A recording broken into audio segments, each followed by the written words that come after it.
The truth is, you're as dumb as they come.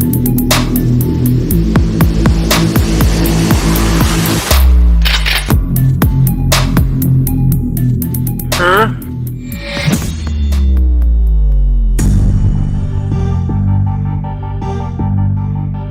Hey, what's going on? All right. Hey, I got that audio in there. Lisa, did you hear that? We got Olivia. The truth is, you're as dumb as they come. That's so good to have, you know. Now we have that one. We've got... I'm not a big fan of his brain.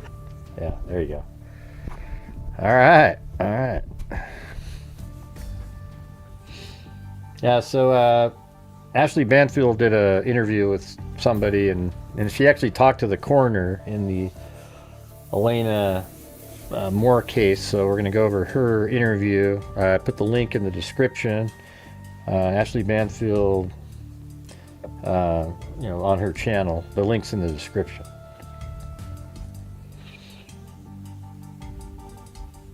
What do you mean you noticed her in there? What do you mean?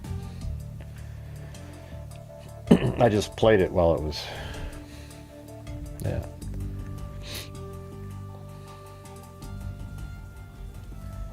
Awesome. All right, so what we're going to do is go over... There's some articles that are out there.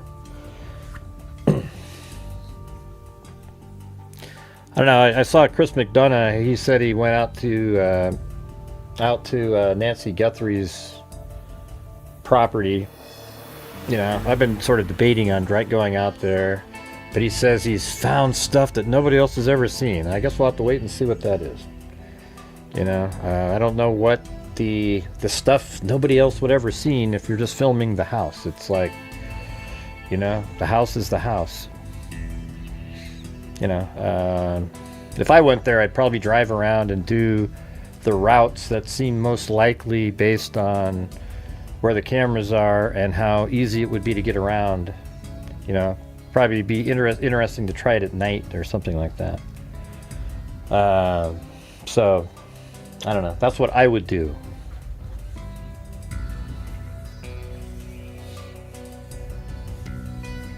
I don't know what you mean. I sent that when you played it. I don't know what that means.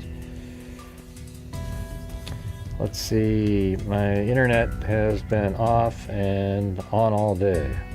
Hope it holds up. Yep. Of course, every time we do a show these days, it starts off, we get like 50 people, and then, it just doesn't really, my notifications obviously don't make it out to people. I don't know what the deal is there, but it is what it is. All right, I'm just going to start.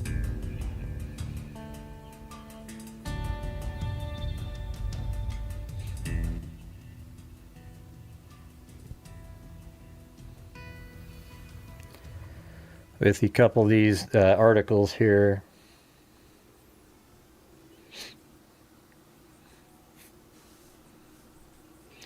And by the way, there's like a picture out there, this one. And obviously that's the same, let's see. Well, you know what? That isn't the same spot. No, wait, is it? No. Huh.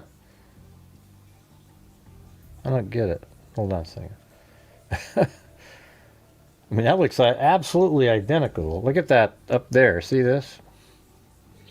Isn't that crazy? Like, look on the ceiling here. I mean, yeah, the part that's not the same. See right there and right there? That's not there. And then that right over here, can you guys see what I'm circling? There's like an alarm or some light on the wall, and that's definitely not there. But interestingly, it has the same like exit sign. So that must be from a different house. Almost exactly the same place, not a different house, but a different apartment. Isn't that crazy? I didn't even know. I wasn't even looking at that. But it has the steps going up, and they're standing in virtually the same spot on a different building or floor. Yeah, we know, Lisa. Let me just explain it the way I want to do it, okay? All right, so see how it's like these stairs going up? And then, so it's exactly the same place, just on a different floor. Like, almost like she was trying to remember, like, a spot, you know? Because it's strange how it's at the top of the stairs, right there. I mean, isn't that weird? It's in the same location. Now, she may have gone to every single house's front door camera. I don't know. I mean, but this one is at the same portion at the top of the stairs. All right. All right, so we got this right here. The latest details come as cops gave an update on persons of interest, while a friend insists there was foul play, and we heard that yesterday.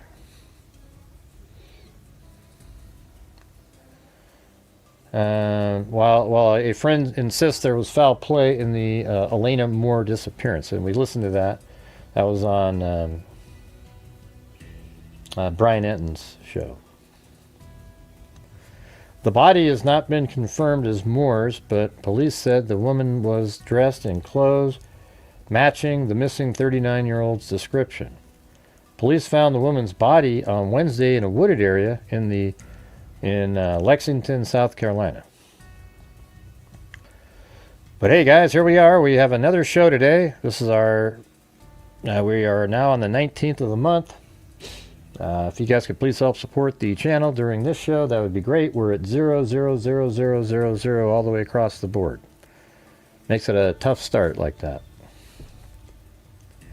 So right here, it says, police found the woman's body on Wednesday in a wooded area in Lexington. And it says right here, this is something that we didn't see before. It says, it was found beneath a concrete bridge after a tip led officers to the area where crime scene tape remained in place the following day.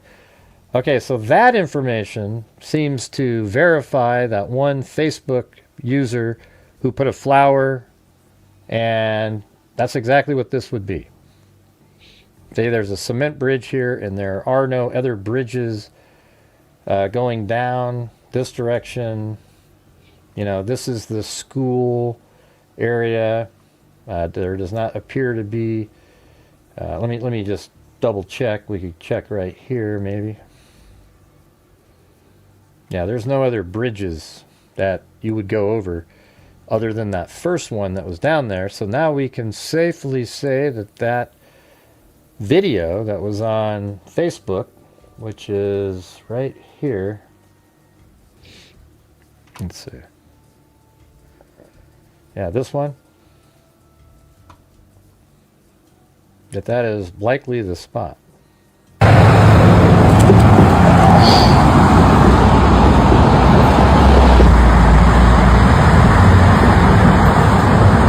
are for you, baby girl.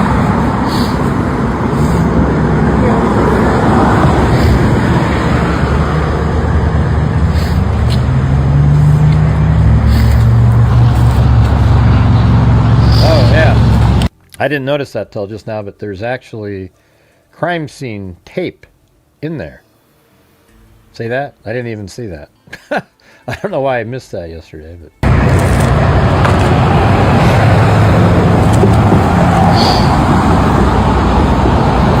Yeah, see it right back there.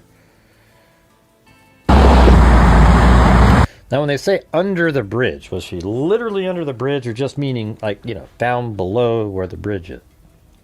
Hey, thanks, Wild Bill Wassman.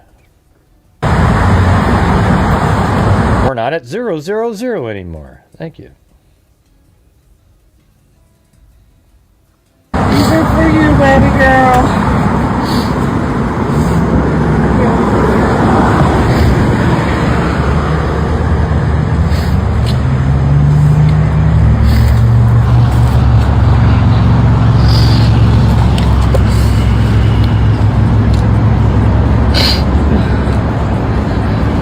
That looked like a thing when they put you up. And see right down there, there's... I wonder if they're thinking she would have had to come over here, walk around to then get under the bridge. Let's see what it looks... Well, I guess we could go down to... Yeah, I mean, you can't really see. It's not really great. Like, let's see if we go here. Hey, thanks, Allie Cake. So this is this cement bridge. And apparently she was underneath that. And so, you know, they have yellow tape all around down there. And we saw yellow tape just a second ago back there. And perhaps they're just, you know, making sure nobody can get underneath that bridge. It's pretty interesting, isn't it? Hey, thanks, Wild Bill Wasserman. Let's see if is it still putting the coins into the... Well, there you go. It's filling up the jar. I'm not even sure how to empty it, to be honest with you.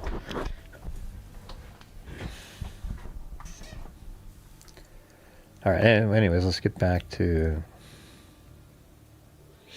this. Police found the woman's body Wednesday, and it says it was found beneath a concrete bridge after a tip led officers to the area where crime scene tape remained, okay, there you go, in place the following day. Nearby resident Joe Tonsing said sirens and helicopters alerted him that something serious had happened. They found her under the bridge, and I thought, well now, has she been sleeping there? She was sleeping somewhere, and she was eating somewhere. Moore's close friend, Sandra Rachel Campbell, said she did not believe theories that the trainer may have taken her own life and amid mental health struggles. I think that's way more likely than... I don't know. I mean, we'll just have to wait and see what they come up with. I do believe there's foul play, she said. That's the one we listened to yesterday. I think my friend was struggling for her life. I think she was literally afraid for her life.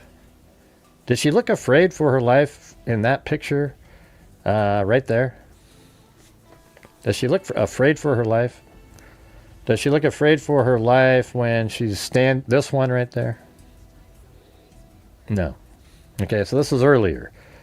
So she's not, I don't think she was afraid for her life. Like, I mean, if somebody did something, it was right then. Right at that moment.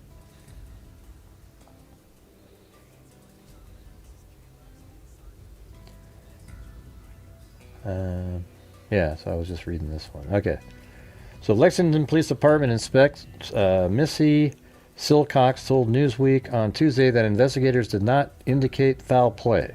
She also addressed mounting online speculation surrounding Moore's husband, Brandon Slice. Mr. Slice is not a person of interest at the current moment, Silcox said.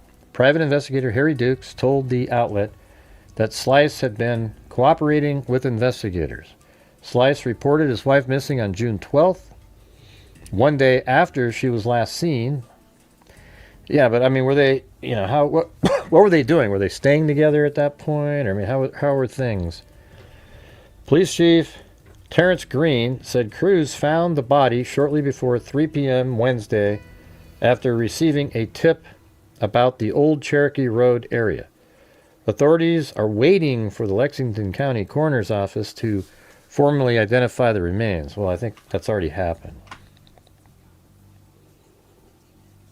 Let's see. A cause of death has not been released, and an autopsy is pending. Apparently, she's doing that tomorrow. Moore was last seen at 9:17 p.m. on June 11th, leaving a Planet Fitness. Well, that's not accurate. She was seen at 9:17 at the Public in Lexington. What's this thing right here? Jeez. Hold on, let me just... It's not related to this case. Apparently he killed somebody, though. They always get you hooked on something else. It's weird how they do that. Police also released image taken by doorbell camera in the days before Moore vanished. Separate footage appeared to show her acting confused while handling a food delivery and attempting to enter a home. Campbell said reports surrounding Moore's mental state did not make sense until the unusual behavior seen during her final week. Okay, yeah, so prior to that, they were like, what do you mean, mental? Moore worked as a personal trainer at Wolf's Fitness Center and as a pharmacy technician at CVS. She is described as 5'7", weighed 120 pounds. Well, I mean, she's been found, so. So we have that one. And then many searching for answers in the case of missing South Carolina trainer Elena Moore. This is from WRDW. And so let me just go to this though for now. We have, and by the way, when you go to look at these maps that all these people put out, like this one, like even in here, see this? What are they missing in here? They just always do the same thing. Every one of these people. There's actually one of the images they put out is right there. Okay? And that one is in front of, I think it's Kohl's, right? No, yeah, Kohl's, right there. That's the image where she's standing by that triangle walking. The one I just said, hey, doesn't she look nervous there? No, they never mention that. They just always do Lowe's and then Publix, and they say 913, but it's actually, or 917. I think it was over here.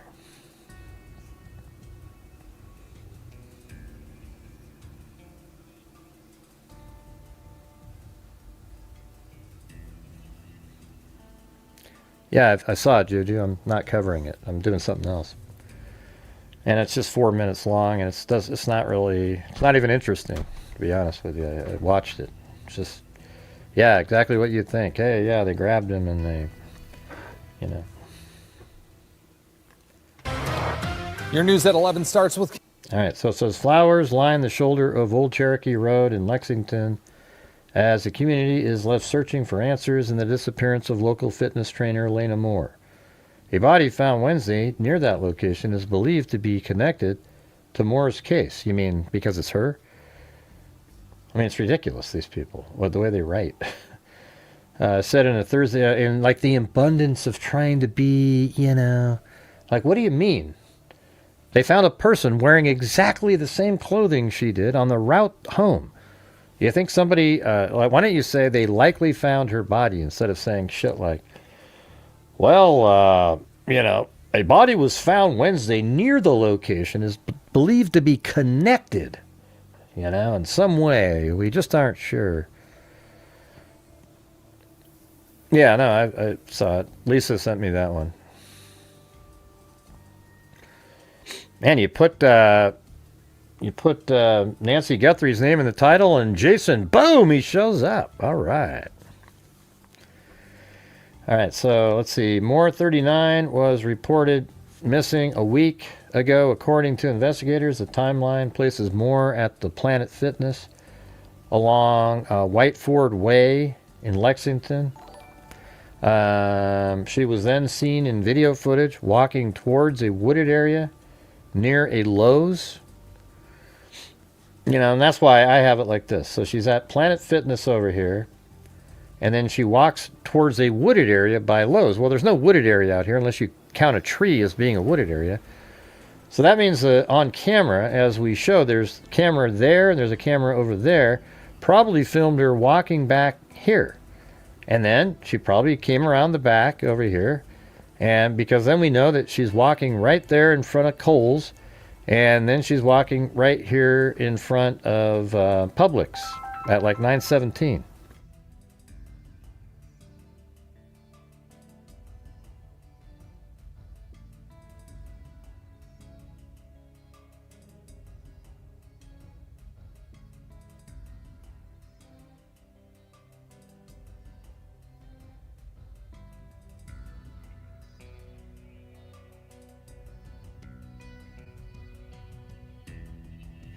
That's funny. Thank you, Wild Bill Wassman. In the same building, 3 different. Yeah, I don't have any of those footage. Do you? Do you have that footage? Now we know that she keeps walking around. We went over that. for an hour. An hour later, she was seen trying to grab other packages. All right. I don't have any of the other doorbell footage. I have one image of her, which obviously this is another camera, almost exactly the same as the other one, but it isn't the same one. It's crazy. It's not the same one. The light's not over there, and this is different. But everything else is identical.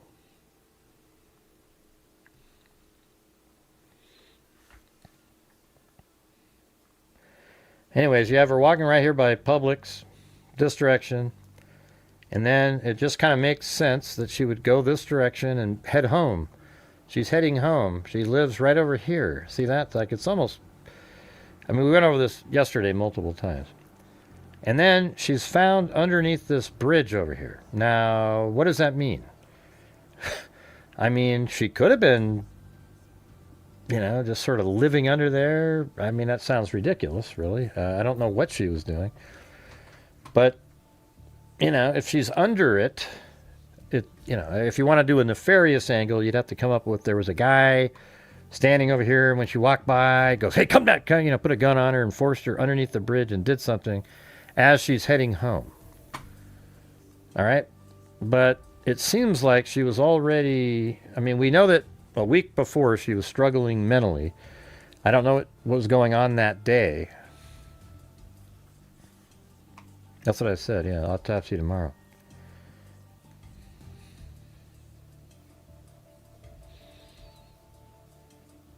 Let's see, we also want to thank you guys, the media, Lexington Police Chief Terrence Green said at a Wednesday press conference, you guys put this case out there, and that's how we received the tip. Miller was among those who came to pay respect on Thursday. Some were close friends, and others did not know more personally, but were moved by the story. Right, you mean they were sleuths being nosy. I just felt a calling to do something to celebrate her life, who she is, the woman she is. Anyways, that's stuff is, I don't do the flowery stuff like that. All right, so we're going to get off of that, and then let's play the interview with Ashley Banfield. Okay, let's watch this one more time too, but this is obviously a different apartment than this one. We don't get it. There's no movement in here, but like look at everything's different. See, there's nothing there, and then there's really big item and not that one. But strangely, it's like in the same spot exactly on some other floor at the top of some stairs. You can see the it's hard to make that out. I guess we'd have, let me just see what happens when you move. It's a little, yeah, it's like on another side of a building. That's sort of interesting, right? You can see how the stairs go down there, and then on this one it goes down on the right. So it's almost as if she turned around and went to that door over here, it would look probably the same. Let's see. No, it'd be at the other end of the building. Yeah, if she looked that way, it'd be on the left. So she'd have to be at the other end of the building on the opposite side. And maybe that was just right after that, Don't know.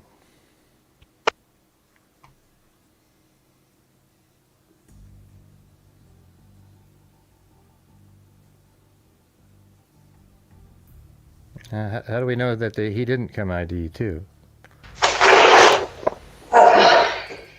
Thank you. You mind if I take a picture with it? Oh, yeah.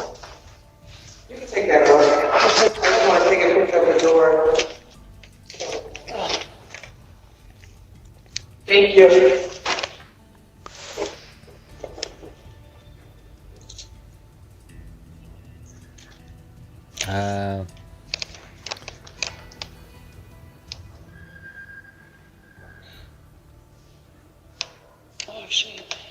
Oh, shit.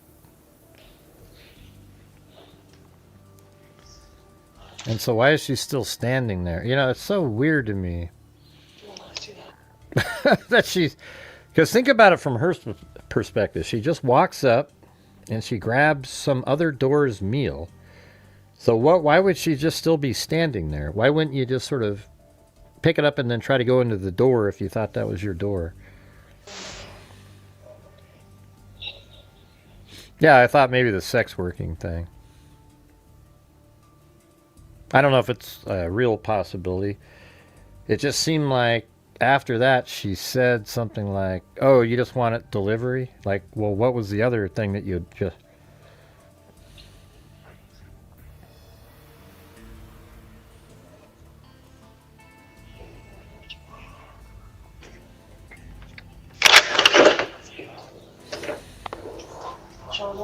Yep. See, like, then when the door opens, she goes, John Moore?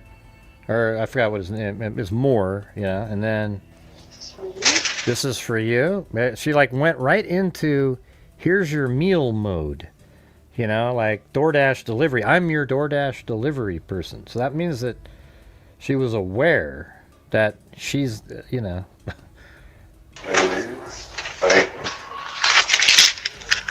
But weirdly, she tries to walk in. And how come he didn't say anything? And then she's looking at the door now. Okay, so, but once you said, okay, here's your delivery, why are you looking at, I mean, isn't that weird? It almost makes you think that she was supposed to go to somebody else's house that night. And then there's the DoorDash there, and she's handing it to the person, but she thinks it's where she's supposed to go, so then starts going in. That's why I brought up the kind of the random sex worker. I mean, I know that that's not really likely. I'm just trying to figure out, like, why in the hell she's looking at it like, hey, this is where I'm supposed to be, but I'm just going to be handing you this, and then, but then listen to this next sentence here. Watch. Just delivery that? Yeah. You know, so just delivery that? Yeah. Just delivery that? I mean, what did she say right there? Like, what else were you supposed to be? Just a delivery that? And then walks away, and then what else was there supposed to be? I mean, it's pretty weird, you gotta admit. And then she waits for the door to shut, and now she goes, oh, cool, and then goes back the other way, and maybe at the other end of the hall is where she was standing there. Yeah, definitely a massive lull, Timothy. Let's see if we can, you know. So when I do the show, I know some people don't like it, but I try to get people to send in super chats and gift channel memberships, etc., because my channel relies on you people not only for the channel to survive, but we also donate thousands of dollars because I combine the ad revenue, the super chats, the gifted memberships, etc. And since January of 2020, we've donated $298,000 to various true crime related charities. And we even have a scholarship fund where we've given out, allocated $24,000. 18,000 has already been given to students, but we're currently in the middle of picking a winner of the 24,000. You know, the next 6 is what I mean to say, and we've already started building up on the next one. So if you guys could please consider supporting a channel that actually tries to make a difference by the way we cover cases and by making a difference in the true crime related charities. We're about the only channel that actually does that. The rest of them just sit there, rake in the dough, and don't do a goddamn thing to help out anybody else. All right, so here we go. Hey, thank you, Timothy Cecil and Wild Bill Wassman.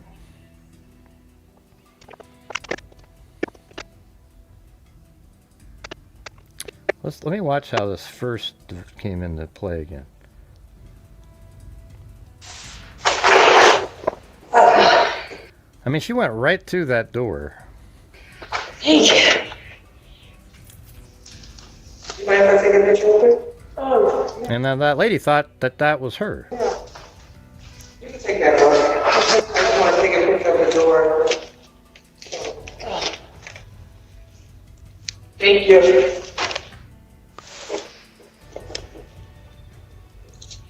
See, doesn't it seem like she's waiting for a particular person to open a door? You know, the way she kind of adjusted her glasses. And now she's just trying to figure out, like, is this the right house? That's probably why she went, oh, shit. That kind of makes sense, right? So she's holding the paper because she thought it was, let's just say, a guy named Steve's house, okay? Then now she's looking at it and she goes, oh, wait, this is more.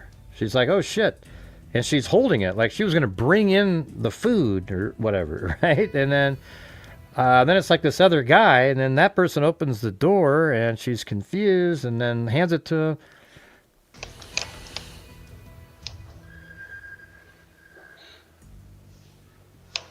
Oh, shit. Oh, shit, that's not the guy I was going to go visit. Oh, crap. Well, I see that.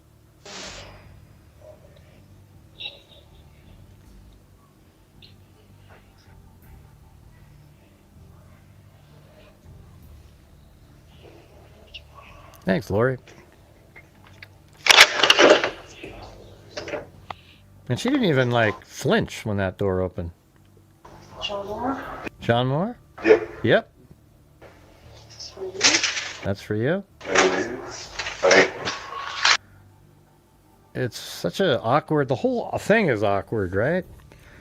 I mean, this whole thing is weird. Is that how you would, I mean, let me just ask you this. Is that how you would grab a DoorDash from somebody as well? It's just, the whole thing is freaking nuts, you know? Like, the door opens and she doesn't even flinch. And she's still, John Moore? John Moore? John Moore, and he's like, yeah? Yep. Yep. Yep. This is for you. This is for you. Thank And then just immediately turns around and the door's open, and then she starts going in like that's what she was supposed to be doing because she was going to go visit some other person. And she's confused now. Is this really the place of the person who had me come, even though that name's not the same, but they had me come over here? And then she looks at the door again like, I thought I was supposed to go to, you know, that number. Just deliver that? Yep. So just delivering that? Because now she's saying to the person, that's all you really wanted was a delivery, right? There is nothing else, you know. That's why I said what I said yesterday. I'm not saying that is what it is, but it feels like there is, I mean, I don't know. I hope it's not offensive to say that, but I'm trying to make it make sense. Like, what if she was into sex worker or something? It kind of makes sense. Like, she's going to a particular door, right? And when she gets to the door, she thinks it's the right door, and so she picks up the stuff in front of the door because she's going to be going into it. And then she goes, oh shit, that's not the name of the person I'm supposed to visit, I don't think. And then the guy opens the door, and then she said, John Moore? Yeah, here you go. But I wasn't still sure if that's who the person was that had her come over. And then, you know, maybe off of one of those sites, you know. I wouldn't be, you know, shocked at all if there's like one of these sites out there. And then the door opens and she says, you know, John Moore hands him the bag. And then he opens the door and she tries to go in because that's what she was supposed to be doing from one of those sites, right? And that's why she said, oh, you just want the delivery, and then walked away. That's an odd thing to say, right? Like, what was the other thing you would have wanted? So I don't know. I'm just throwing it out there, and it could just be that she's just totally whacked out, and, you know, her brain's just not working, and totally confused, etc. But it just seems odd that it seemed like there was another reason she was supposed to be there. Yeah, we know that it was the same. It has the same last name. Yeah, we talked about that last night. Thank you, Karen, for the 777. I know she pretended to be the DoorDash driver, but she did it right when she got there. I think here's what I think. I think she was picking it up, waiting for somebody to come to the door. She may have even texted somebody like, "Hey, I'm here." You know, and then she stood there, And it just so happened to be that there was a DoorDash delivery there. And then she picks, while she's holding it, she realizes that the name isn't the name of the person that she was supposed to visit. But then again, she's going around looking at other packages later. So I don't know. I'm just throwing out a possible theory. It might be absolutely ludicrous, but it doesn't seem ludicrous. It seems like she had another reason that she was trying, that she thought she was there for. That's why she said, so just the delivery at the end. Anyways, pretty crazy.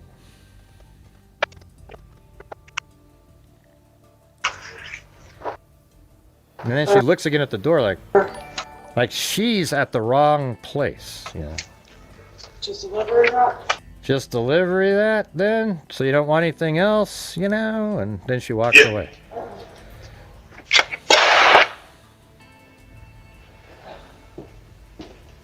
I think it actually makes sense what I'm saying. Even though I'll freely admit that, you know, given the circumstances and all the stuff, who the hell knows, right? All right, anyways, let's play the Ashley Banfield. I'm Ashley Banfield, and this is Drop Dead Serious. I have a big update for you from a coroner, straight from the coroner who's involved in the Elena Moore case. Now, if you have been following this case, I wonder how the hell they got a hold of the coroner. That's what producers do, though. Elena Moore is a 39-year-old woman who disappeared in Lexington, it's not going to be foul play, Jenny. South Carolina, over a week ago. I know it makes it more sexy. So June cool, 11th was the last time Elena was seen. And things started to get very strange after that. Videos popping up, unusual behavior, disoriented, all the rest.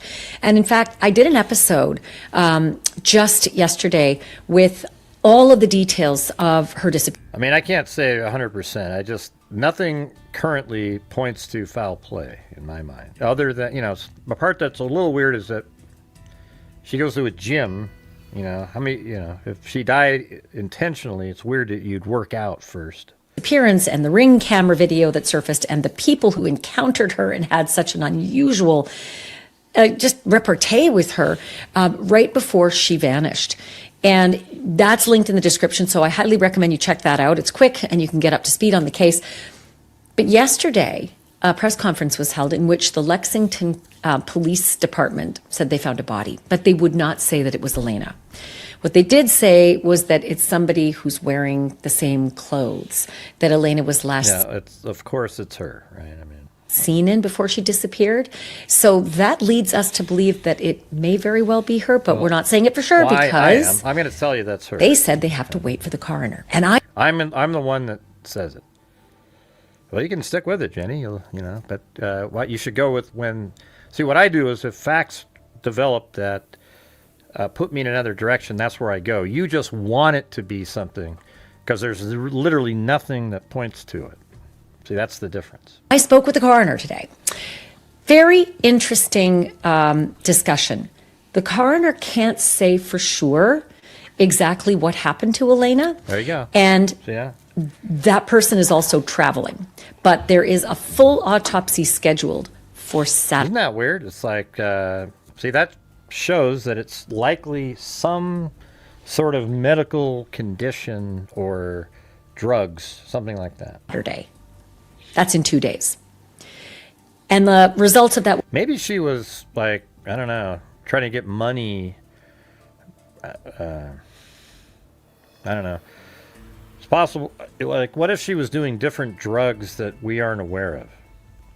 What about schizophrenia? Do you think that could be it, too? Will likely be made public in about 2 days after that, either Sunday or Monday after that. But what really stuck out to me was the simple question of, did this seem like a suspicious death? Was the cause of death obvious? And the answer was no, not obvious. So it wasn't obvious how she died. And now, if somebody was strangled, you would see something. If you're smothered, maybe not. But if you're strangled, you would see something. If you were stabbed, you'd see something. If you were shot, you would see something. But there was nothing obvious. So what does that tell you?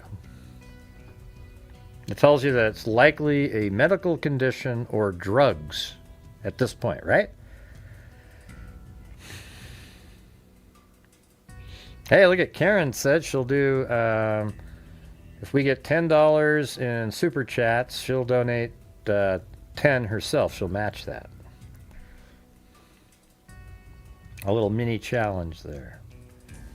Obviously, coroner couldn't say a definitive yes or no, but I want to actually read from Margaret Fisher's words, the coroner, because I think it's important to hear exactly what she said to me when I asked all of my So she must have maybe recorded it and then wrote it down, or wrote it down as she was talking. questions.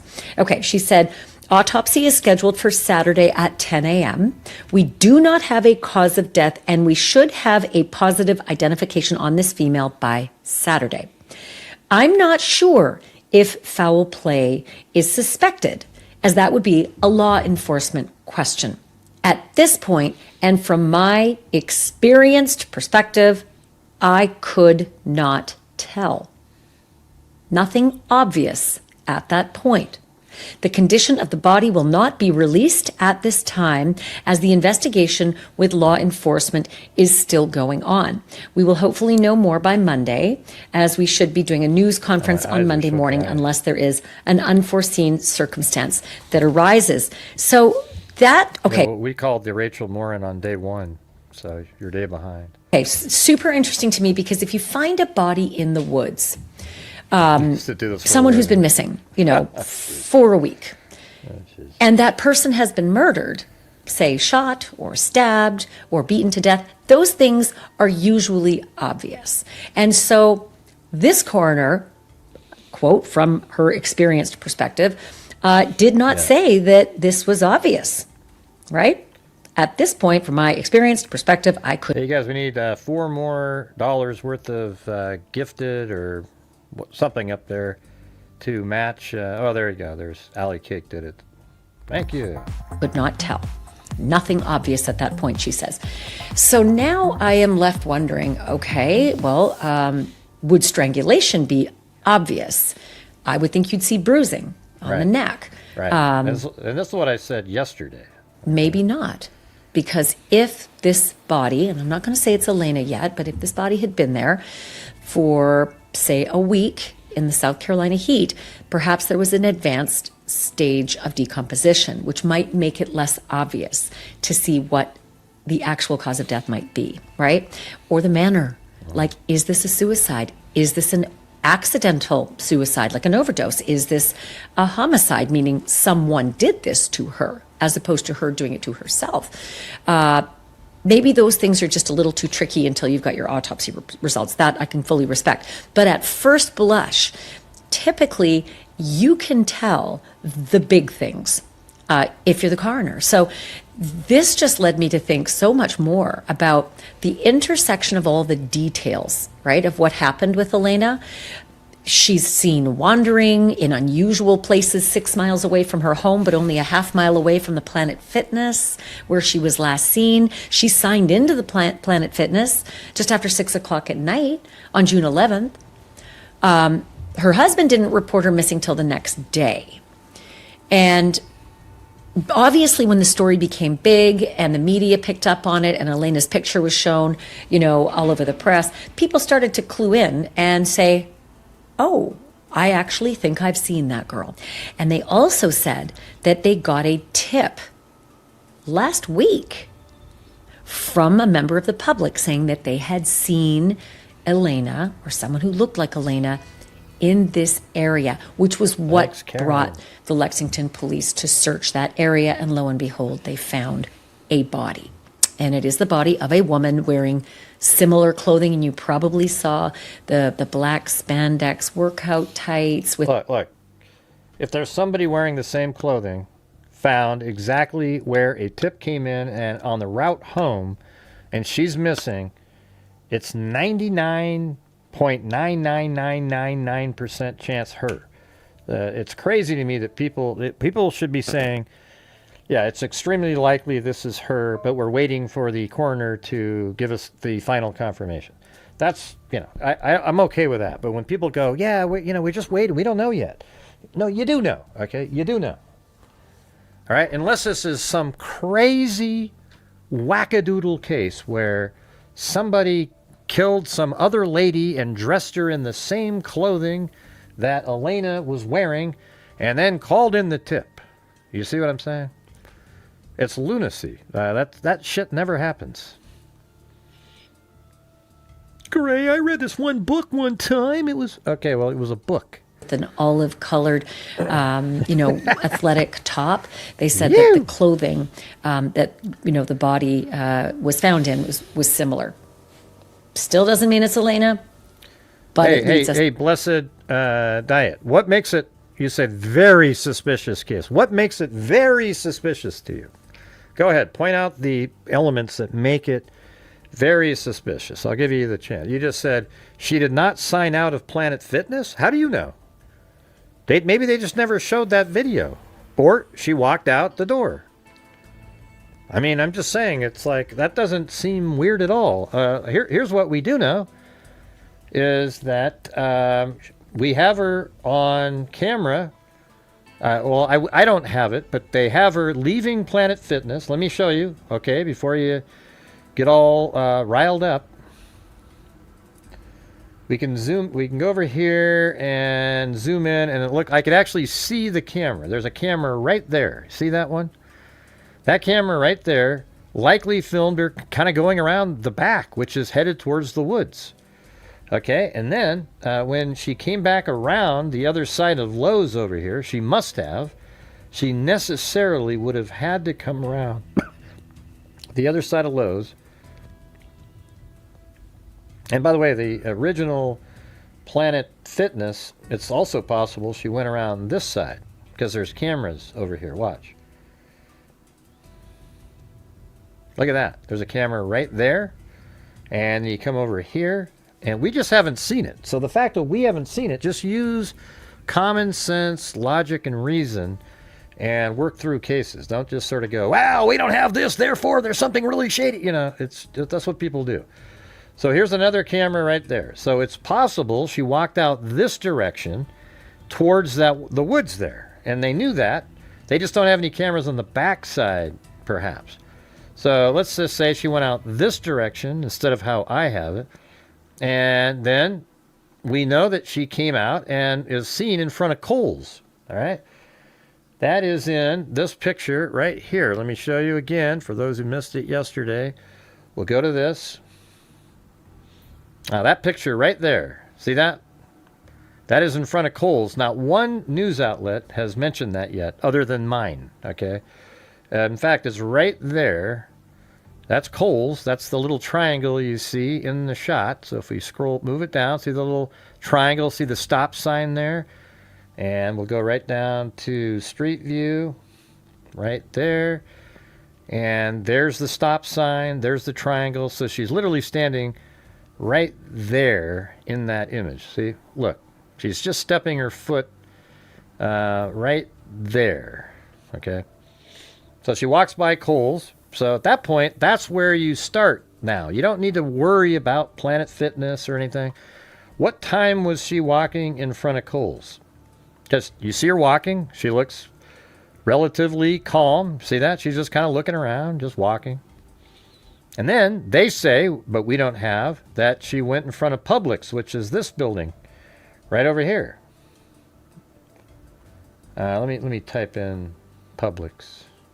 I can see it right there, though. It says, like the red square here says Publix. So that's what this is. And I guess you can even see it right there. Looks like it says Poo-ha, but it's not though. All right, and then, so she's walking this direction at 9:17. See that?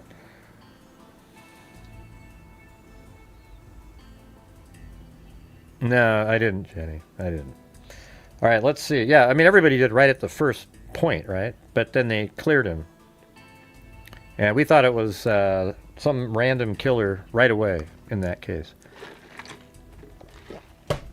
Quicker than you, Jenny. Quicker than you. I can tell you that. You're a day late and $1 short. All right, so then right here came out and I made it to here, and then probably started walking this direction. because her home is, if she kept walking up here, would have gone like this, and that's where she lived. But I don't know if, you know, she was literally living there at the time, you know. Did she move out for a little bit? Don't know. Yeah, I was watching your Morin case, Gray.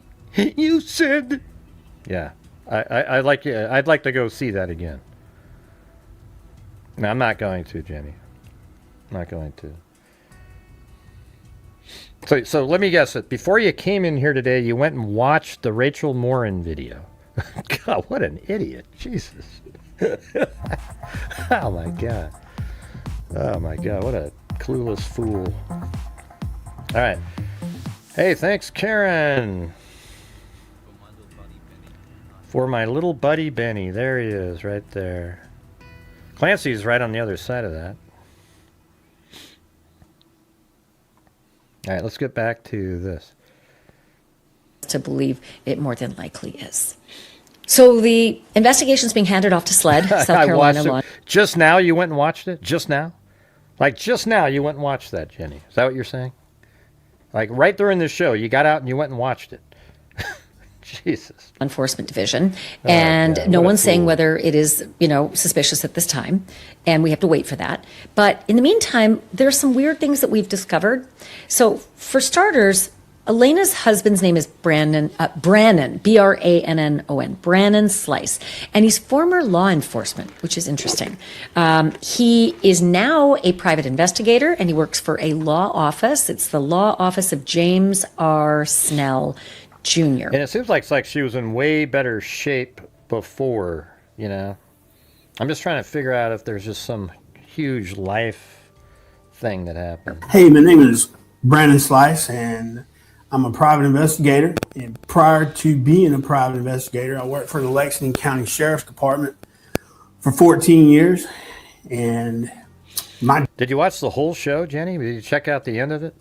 Job here with the Snell Law Firm is I'm the private investigator for the office, and I meet with the clients whenever they come in for whatever problem. If there's witnesses that need to be spoke to or any kind of thing to help prepare your case for trial is what I do. One thing I'll say is from day one, whenever you come to the Snell Law Firm, they're going to give you a peace of mind that your case is handled professionally and properly. I just remember in the Morin case that we eventually, like the first night we were seeing that, and then it just sort of seemed more likely that it was just some random person, like maybe later in the show, because everybody, you know, we're just working through it like everybody else. That's all I remember. But even last night I said this case seems like, you know, it could be what's similar. More similar to me is it seems similar to the what the hell's her name? That pastor and the wife.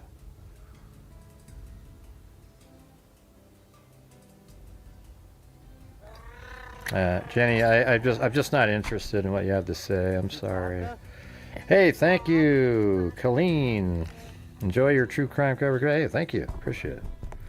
Yeah, this is actually a true crime channel, not a sensationalistic BS channel, all right? There you go. It's a very stressful time whenever you come in to an attorney's office for whatever reason it is. Something happened that didn't go right, and you don't want to have to stress over wondering what's going on. You're always going to be kept in the loop through his office. Mr. Snell's created a staff that's like no other. They cater to your needs and they customize a case plan. Hey, look at Karen said she'll do another matching of 10 for everybody that walks through the office. You're never going to have to worry about whether or not things are being handled properly in your case to get the best outcome available. So Brannon Slice works for this law office. Law and Crime reached out to Elena's husband, Brannon Slice, and had a quick conversation with him, not an interview, but effectively, this is the way this quick discussion is characterized. As far as her personal life is concerned, meaning Elena, she's married to someone, they weren't naming him. They spoke to that person. They said that he said police have advised him not to make comments to the media. But when allowed, he would be interested in speaking to the media in the future. And he's the person who reported Elena missing one day after she was last seen. I have so many questions. For starters, whenever someone is missing and the circumstances are unusual, the family members are instantly the very first people you look at, right? They're the very first people who are investigated. So I would find it very strange that the police would say to a husband, in guidance, we recommend that you don't speak to the press. I don't think that they would give guidance to a family member, a husband, in a suspicious disappearance of a woman. Maybe I'm wrong, but he is former law enforcement. So yeah, the first time I ever covered Rachel Morin was August 17th, 2023. That was a long time ago. It's like 3 years ago.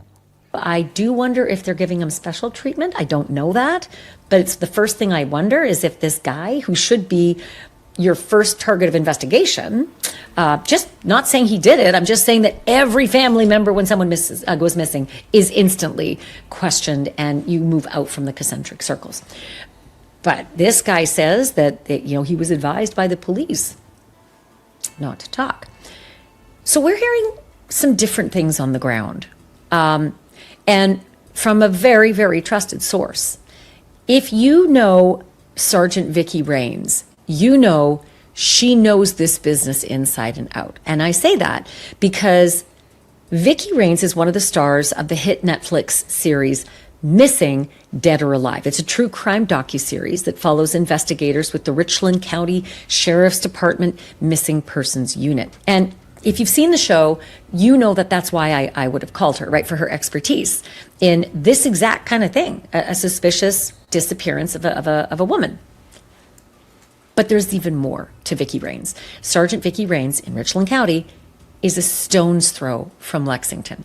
So she's connected to a lot of people in that community. And Vicki Rains says that. Yeah, look at this. I'm just looking at right here. Hold on a second. Where was that? Shocking, but it's pretty amazing that something so targeted is likely just a random killer. That's what I said in the Rachel Morin case on August 17th, 2023. Oops. Yeah. I said that early at an hour and 23 minutes into the show. Shocking. I said the killer and bring justice to Rachel's DNA evidence is the part. At least it says it on that one. I don't know if there's another date that I covered the case, but I don't even know what date. Let's see.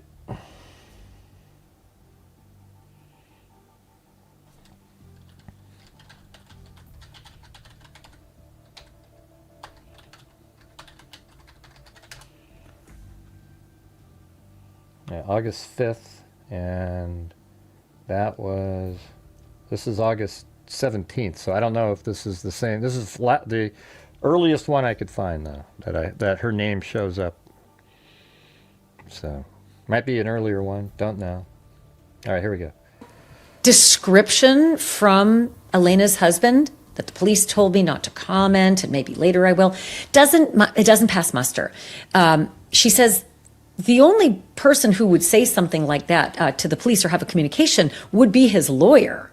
And the lawyer would... Thanks, Wild Bill and Alley Cake. ...would say, I'm not commenting. It wouldn't be the other way around with the police telling him not to comment, if that makes sense. Yeah, the police probably said don't comment because all the people on social media turn into nut jobs if you don't say everything exactly. And it doesn't even matter if you say something right. The people on social media always turn it into something else. Yeah, I know when she was found. It was August 5th, Jenny. But yeah, anyways, you're incorrect. All right. Tell me what video you found it in where I said that. Go ahead. And there's a lot more that she's hearing as well, that this case just seems a little bit weird. Anyway, I reached out to Sergeant Vicki Rains, and wouldn't you know it, she was all too happy to join me to lend some expertise into what is definitely an unusual and troubling case. Here's my conversation with Vicki. Sergeant Rains, it's great to have you. Thank you so much for being on Drop Dead Serious. curious, what do you make of this very Thanks, unusual Karen. story and the circumstances surrounding Elena Moore? It is one of those stories that could go in different directions. It had a lot of variables to it. It's very unusual that somebody 39 years old goes missing for just, no reason. They don't usually just leave on their own or something. And then ever since she was reported missing a week ago, unusual circumstances have arisen. The police said she was missing from CVS. It turned out not to be true. They had to retract it. Then they said she was found. It turned out not to be true. They had to retract it.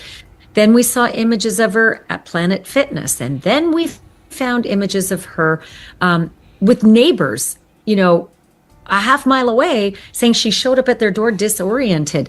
As a police officer, what do you do with that? Like, how do you start changing the case when you see all these strange things? So when she originally was reported missing by her husband, and he's saying, she's last seen at CVS. So you're thinking, okay, let me go get the footage from CVS. If it turns out she wasn't actually missing from CVS, then you want to go back and talk to the husband and try to figure out what's going on. You also want to talk to other people in her life to figure out, are there any medical issues? Are there any type of mental issues or anything like that? Is it it's like a toxic domestic situation? You want to start figuring out all of those avenues, asking people, has anybody been following her, something like that, checking all the different areas when you start seeing red flags, especially. Well, one of the red flags was that she had recently been in a mental health facility. And so I assume that would change the metric for a police investigation trying to track down a missing woman as well. Yes. Knowing that she had just been released from a mental health facility and that she had shown up, a few days prior to going missing at a neighbor's house being disoriented and things like that. And then seeing her at Planet Fitness and she works at a different gym and things like that, then you start, is she on medication and she's off her medication? You start going down those avenues. Talk to the people that she talked to see what her behavior was when she was speaking with them. In all of the work that I've done, and it's a lot, after 4 decades of doing this work, it is invariable that when a woman goes missing, the first people that police have to look at very, very seriously is family, including husbands and parents, brothers and sisters, etc. But in this case, something doesn't seem like it's adding up. Yes, you do usually start off with the person that saw them last or the person that they reside with, and you do want to rule out all the family members first that they reside with, especially if she lives with her husband, if they have any type of strained relationship and he's reporting her missing, and then that isn't where she went missing from or something. Yes, you would want to rule all of that out. And then when her mental health would come into play, that would certainly change maybe the direction you're going in, but you still want to rule out all of those people. You don't want to miss anything and you want to cover every area. So you would still want to rule out her husband. Well, that happened real fast, and I could not quite compute the lightning speed, with which he was maybe he wasn't there. Dispensed as anybody who was a person of interest.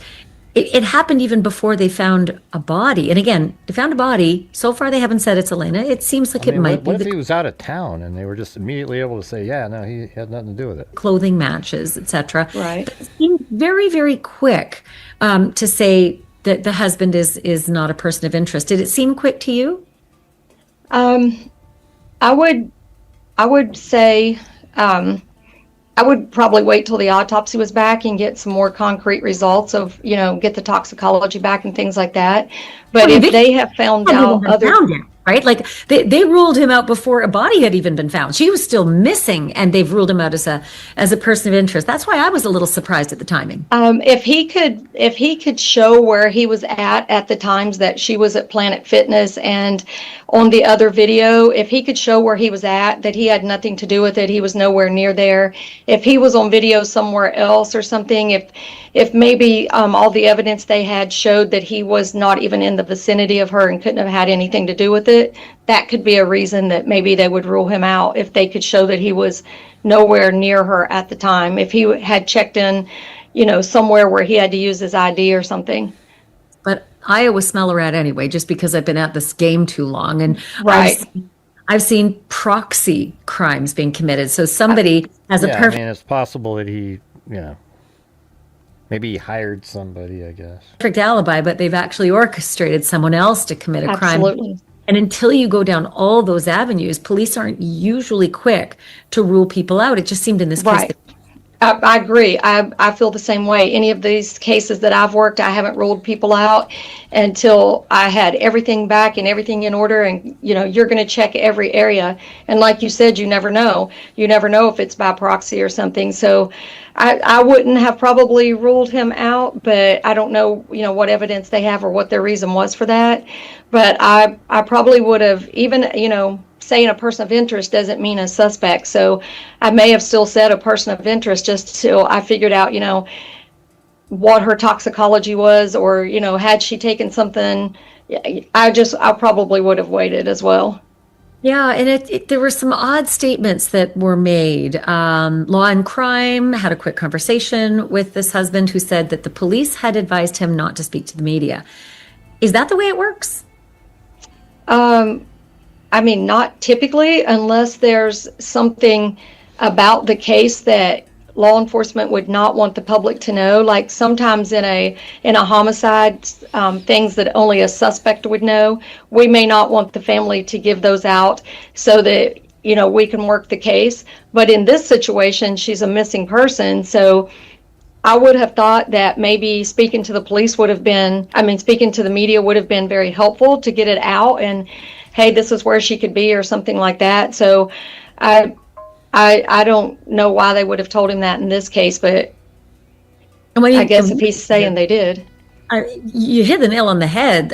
Usually having the family get in front of the cameras and say, everybody help, find tips, do what you can, be on the lookout, etc. That's usually the MO when a woman is missing, especially. Yeah. It looks like, I have her in a title on, God, who gives a crap?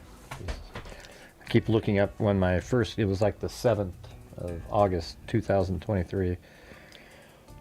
Let's see. Right now we're about 40% of the goal, you guys. So, if you can, somebody else out there has a challenge they want to do, that'd be great. A vulnerable woman like she may have been. Absolutely. Just checked out of the mental health facility. But I also don't typically see police advising people who are close to someone who might be missing. They usually want that person to talk to them. They don't usually Absolutely. Advocates. And I think that was just getting a funny feeling from all this. What do you guys think about the theory that I threw out there at the door? That maybe she was on one of those sites like, let me just throw it out there. It sounds ridiculous, but Tinder, something like it was Tinder, let's say, for example. And then she goes to a door that she thinks is the door she's supposed to go to. And then she sees a delivery being made to the door. And then she picks it up and starts reading and goes, oh, wow, that's not and then the door opens up and she says his name, hands it to him, but isn't sure, is this the guy that I was talking to? And then sort of steps in the door, then looks at the number, and but then she said, oh, so you just want the delivery? I don't know, man. I think there might be something else there. Hey, Jim Lawn just did a challenge, you guys. So it's a 5 for 5er. That means if you guys donate 5 channel memberships, etc., he'll match 5. All right, so that's a 2 for 1 on your end. So if you feel like I do a good job covering these cases, I'd appreciate the support, and then he'll match up to the $25. Right. I've never told family not to speak to the media. As a matter of fact, we have press conferences with them whenever they have family members missing, because we are urging the public. I think she was made up just enough. Please, if you see this person, wearing tight clothes, and if you have any information on this person. So I do think it would be highly unlikely that the police would say, don't talk about your missing wife. That does seem unusual. Yeah. There is also another piece to this, and that is some of the rumblings within family and friends of friends. And I think maybe even in, your law enforcement, adjacent division, because you're only a few Right. miles away. Richland County isn't far, that there were some marital difficulties or some kind of a relationship issue. Do you know what the background is on that reporting?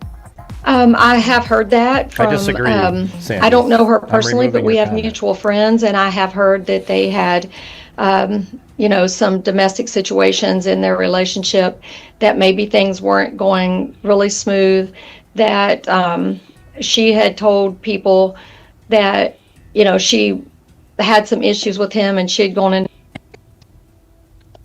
I don't know. I could see somebody showing up at a house like that. Doesn't seem doesn't seem that weird to me.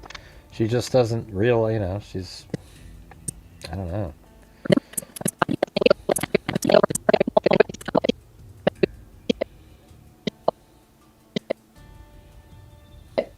She had some issues with him and she'd gone into detail about, trying to leave him and things like that. That's what I was told by her friends.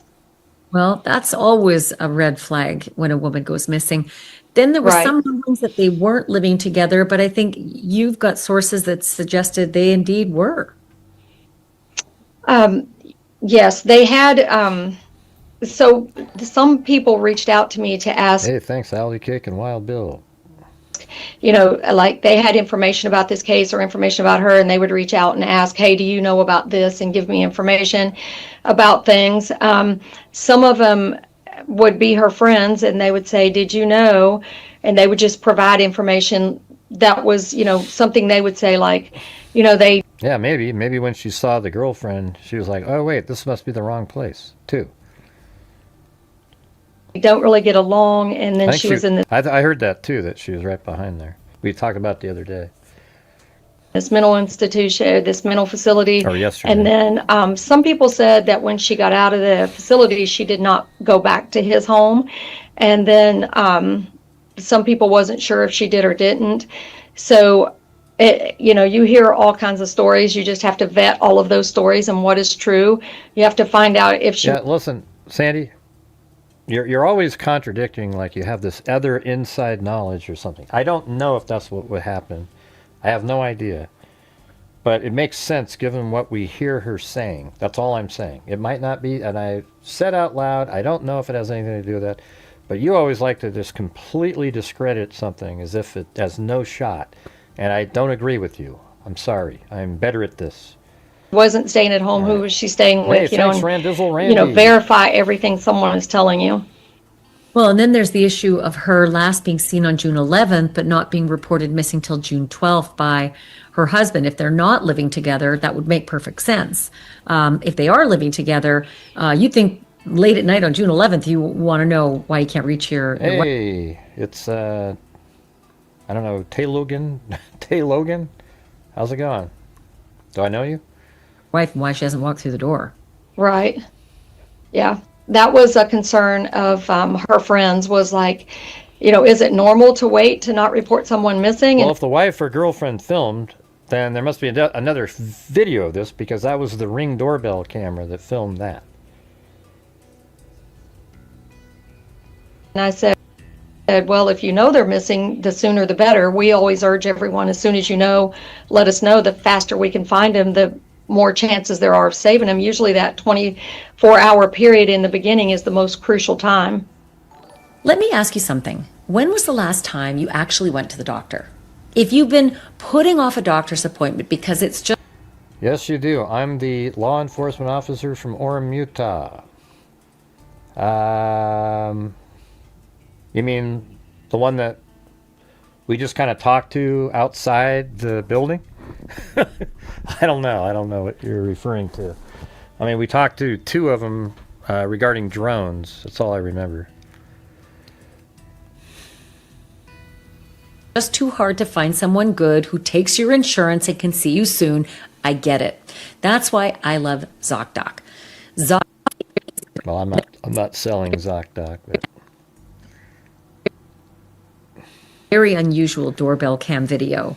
You know, a week before she went missing. Thanks, Jim. She's a half mile away from the Planet Fitness, and she's on a doorbell cam messing with someone's DoorDash order. And the homeowners aren't aware that Elena is a person who's maybe in distress. They think it's the DoorDash driver, and the DoorDash driver doesn't think there's an issue because the DoorDash driver thinks it's the homeowner. Right, yeah, right. And then the person inside thinks Elena is the DoorDash delivery person. So everybody, the whole thing is weird. The part that's weird is how seamlessly Elena sort of jumped in and realized that she needs to say that she's the DoorDash driver, because once she read the name, she was like, wait, this doesn't seem like the home I was supposed to go to. So she hands it to him, and then even after she hands it to him, she says, oh, so you just want the delivery? So was there something like else that some other person wanted something else? That's where I'm coming from. I don't care how she's dressed and all that shit. You know, obviously, if she's in a weird state of mind, maybe she doesn't dress up like everybody else. So it was a very strange confluence of circumstances, but nonetheless, the homeowner got a beat on all of it. That Elena picked up her DoorDash and tried to walk into their home with it, and they had to tell her no. No. She didn't try to walk into the home with it. She actually said his name, so I don't agree with that right there. She said, are you John Moore? Or you're John Moore? And he goes, yep. And then he handed her the food.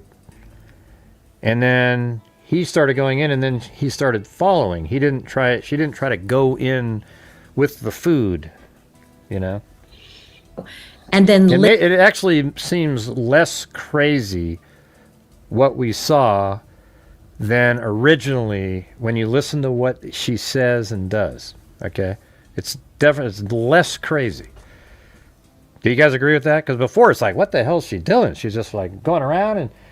But when you really analyze it, she sees the person deliver it, and it looked like she thought, okay, this is the home that I was supposed to be visiting. And then she picks up the DoorDash, and she doesn't go somewhere with it. It's not like she was trying to steal it. And then she picks it up and she starts reading the receipt and says, oh, this must be, like she looked at the receipt and she says, oh, this isn't the person, right? But she sees the name on there, John Moore.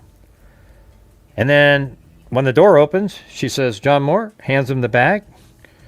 And then for some reason, it seems like she sort of thought that that's where she was supposed to be and started to follow, then stopped and then looked at the door number there as if she was thinking, oh, wait, I thought this was the number, you know? And then the door, then she walks this and she goes, oh, so you just want the delivery?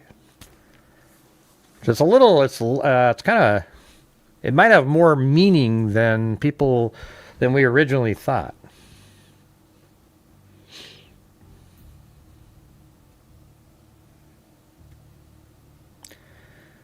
What do you mean? No, you called me out here once when I tried to explain something that I couldn't publicly hear. And yet here you are again? I don't know, man. You don't have a lot of time for YouTube. Okay, well, why don't you send me an email, Taylor, or Tay Logan, if you really have something that's that, interesting. Wouldn't you just send me an email? And we could have a conversation there and keep your name out of it and stuff. It seems like that's how you would do it. All right, I'd be interested to hear what you had to say. Later, about an hour later, saw her rifling through packages of their neighbor. Yeah. And then it's like, okay, then she's rifling through other packages later. See, then it's like, okay, now it's just like she's nuts, right? But the interaction there isn't as crazy as it seemed originally. All very distressing information at a time when she's a week from vanishing. Right, yes.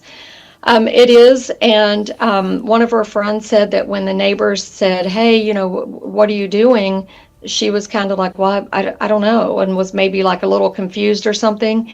So that is very concerning. And then what her conversation would have been with the people at Planet Fitness that morning, because that isn't the gym that she regularly goes to. She works at a different gym. So whatever her conversation would have been with them, I'm sure the police have gotten that, but whatever that would be very telling as well.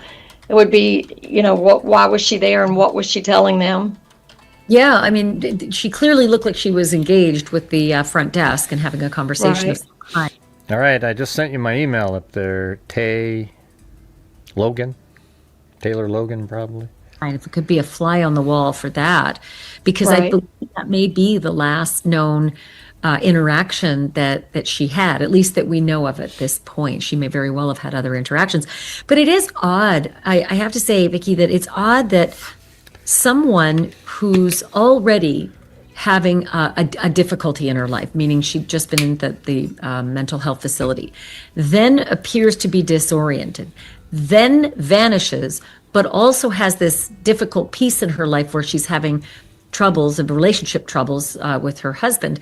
Nah, How she doesn't seem scared whatsoever. People want to say that she looks scared because it makes, ooh, yeah, she's scared, okay, yeah. I don't think she looks scared at all in any of the videos that we've seen so far. And the reason people think she looks scared is because her friend said that, and that's just totally bogus. She doesn't look scared at all. She looks a little confused. But it seems less confused than it originally appeared if you truly listen to her. She was able to comprehend that the delivery was, she read what was on it and remembered the name, John Moore. And so when the door opened, she said, John Moore, and was able to quickly adjust to being the delivery person, because now she wasn't sure if that was the place she was supposed to go. So then she hands him the food and then literally says something like, so just the delivery? And he goes, yeah. And then the door shuts. It's kind of weird, isn't it? Like, what did that mean? So what was, but then we have the thing where she's looking through other packages. How do we know that that's a reality? How much of a coincidence would it take to have a random murder intersecting with all this other bizarre, these bizarre developments? That would be very bizarre. That's why I probably wouldn't have ruled anyone out. Of course, I don't know what evidence they have, so I can't speak to that, but I probably wouldn't have ruled it. Hey, Tay, did you get that up there? From a different device. You already know the info. Now, it was a while ago, but I don't know what info you're referring to. I just don't remember. I'm sorry. You'd have to send me an email and refresh my memory. I don't remember Anything out until maybe after the autopsy and the entire investigation was complete, because for it to be totally random, that would be very bizarre. Maybe you're talking about Gary. That you would have these other things going on, and then something comes out of the blue and ends your life that has nothing to do with these other two issues. That would be very rare. Right. So Okay, let me go. she's last Let's go back at that part again. Let me hear that. this point. She may very well have had other interactions. But it is odd. I have to say, Vicki, that it's odd that someone who's already having a difficulty in her life, meaning she'd just been in the mental health facility, then appears to be disoriented, then vanishes, Yeah, some people say she was at the gym for a couple hours. I don't know. but also has this difficult piece in her life where she's having troubles and relationship troubles with her husband. How much of a coincidence would it take to have a random murder intersecting with all this other bizarre, these? Yes, that is the kind of logic that I use. And so when you hear, I haven't watched any of this yet, but when this lady here, just a second ago, seems to think the same way. It's like, okay, you have these other things. You have this weird, like a mental situation. She literally, I guess that same day, now that I think about it, she was put into the same day that she was seen on that camera that we just saw. She was, police got her and then put her into a mental facility. Okay, so there must have been something that they noticed. So you have that. And then you have the fact that, they're having, their relationship doesn't seem to be doing well. She had just gone to CVS and picked up some sort of medications. And then all of a sudden, some random killer or the guy, you know, I mean, people think that that's the person.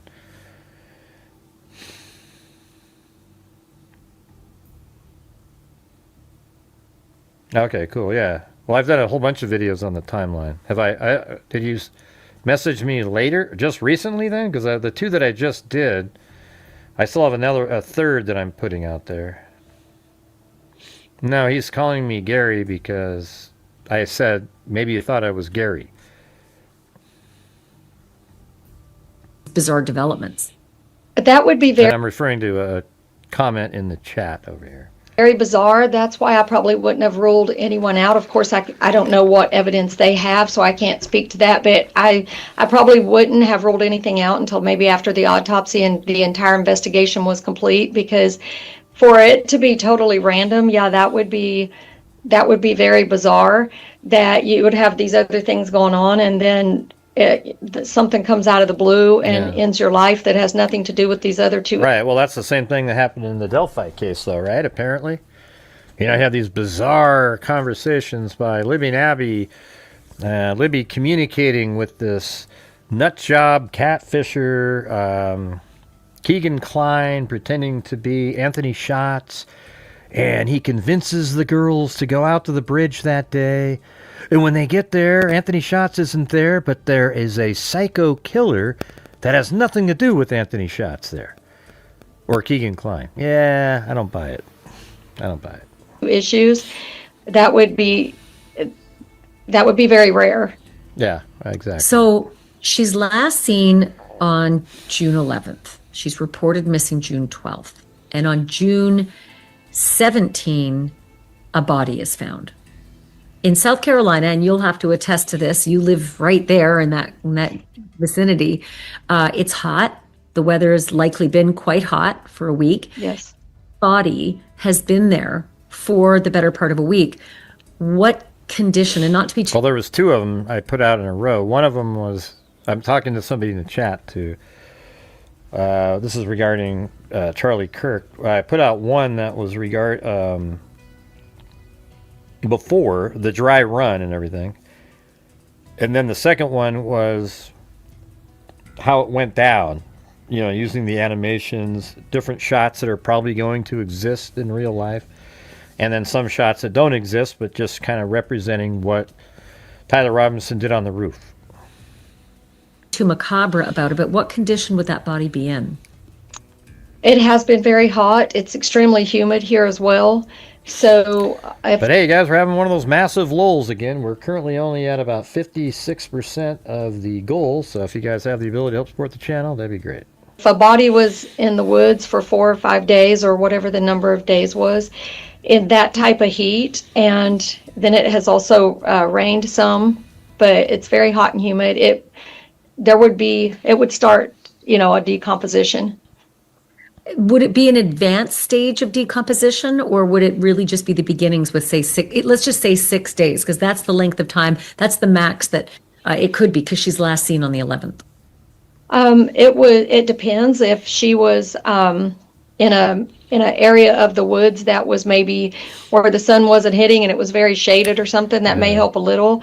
I mean, my thing is, when I was looking at the, I would say, when I was originally saying, if she was found right there, then it could have just been like a sudden medical event.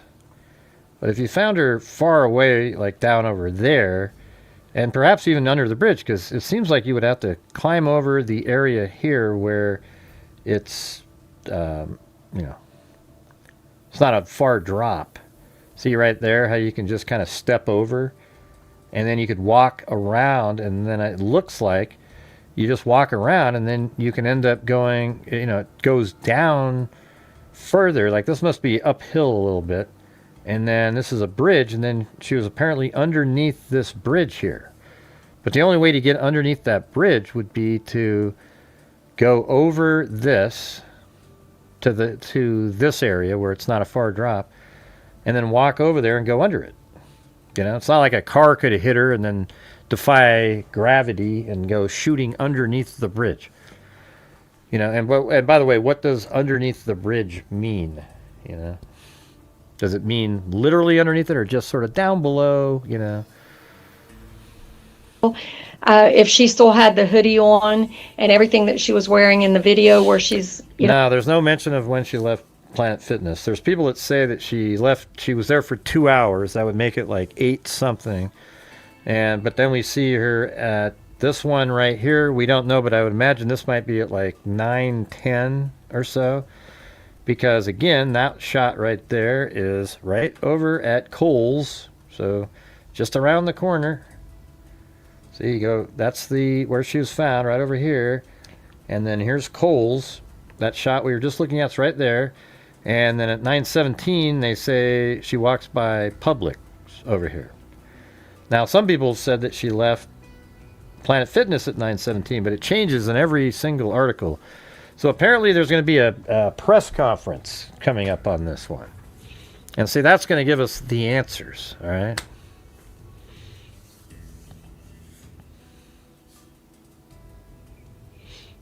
Oh, thanks. Yeah, that was a good one. That case was one of the ones I think that I invented that technique. You know, I don't know why or how I thought of that, but it just did. Right. Yeah, doing the overlay. Yeah, that was cool.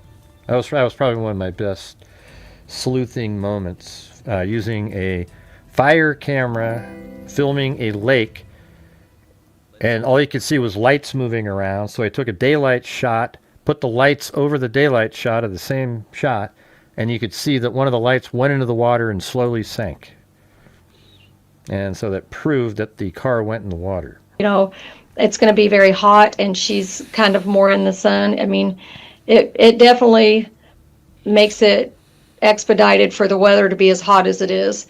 It's been very hot. It's been in the 90s and it's extremely humid. So, I mean, it would be, and I mean, I hate to say this, but there are also, you know, animals in the woods and things like that. So, you know, different things happen when we find bodies. We find them in all different states, depending on those types. Yeah, and if you watch the end of last night's show, you'd hear about the rats that maybe gnawed off somebody's head.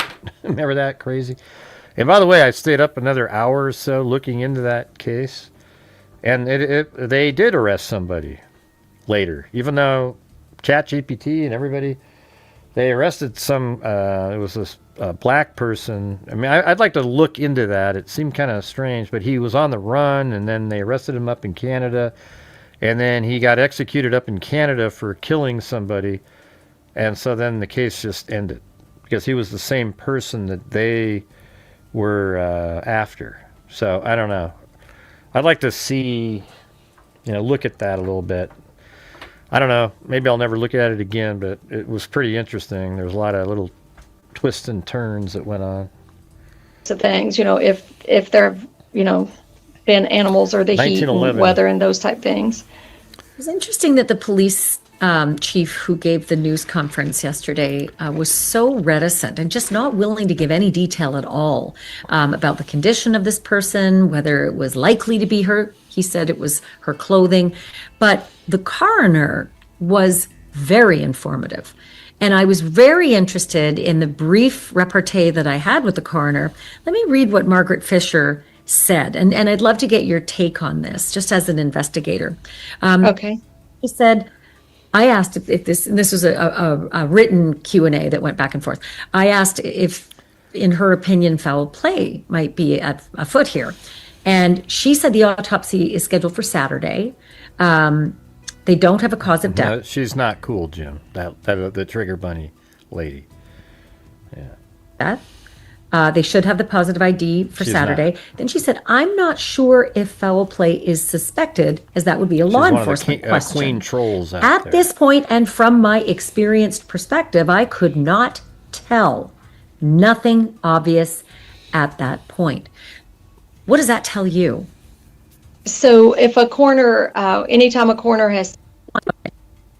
She said the autopsy is scheduled for Saturday. They don't have a cause of death. They should have the positive ID for Saturday. Then she said, I'm not sure if foul play is suspected, as that would be a law enforcement question. At this point, and from my experienced perspective, I could not tell. Nothing obvious at that point. What does that tell you? It means it's likely. So if drugs. a coroner, anytime a coroner has said that to me in the past, I would take that to mean there's no outward signs, there's no stab wounds, there's no bullet holes, there's no blunt force trauma, anything like that. They will probably wait till toxicology comes back to see what's in her system and things like that.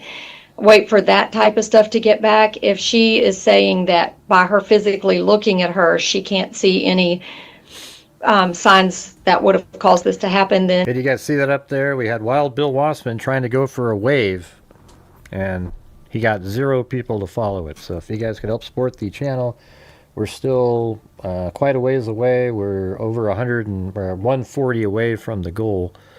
So we still got a ways to go. So if you guys can help support the channel, that'd be great. And I would take it that she means there's no outward... She's not, Jim. Okay, I'm telling you. Signs of injury. That's what I thought as well. But then I was wondering about strangulation.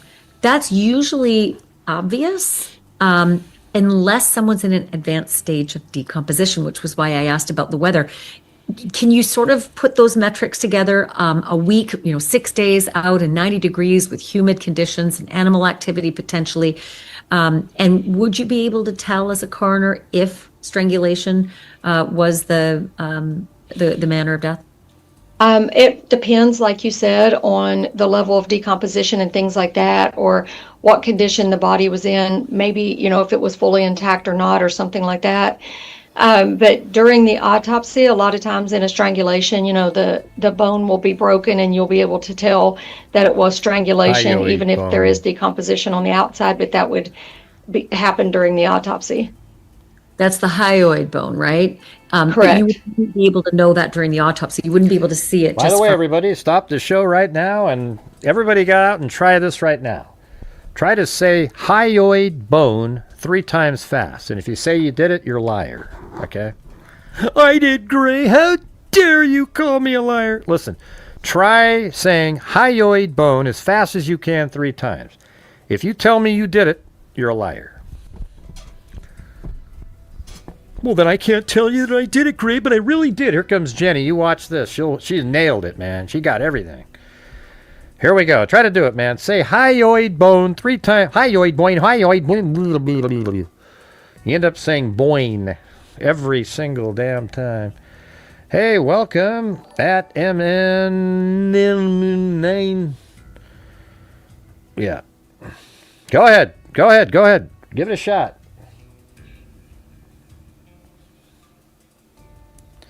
Yep, you're full of shit, Zep. All right, so let's go. From your initial, correct. Right? Yes. And any bruising that might happen, that could be exacerbated by decomposition, correct?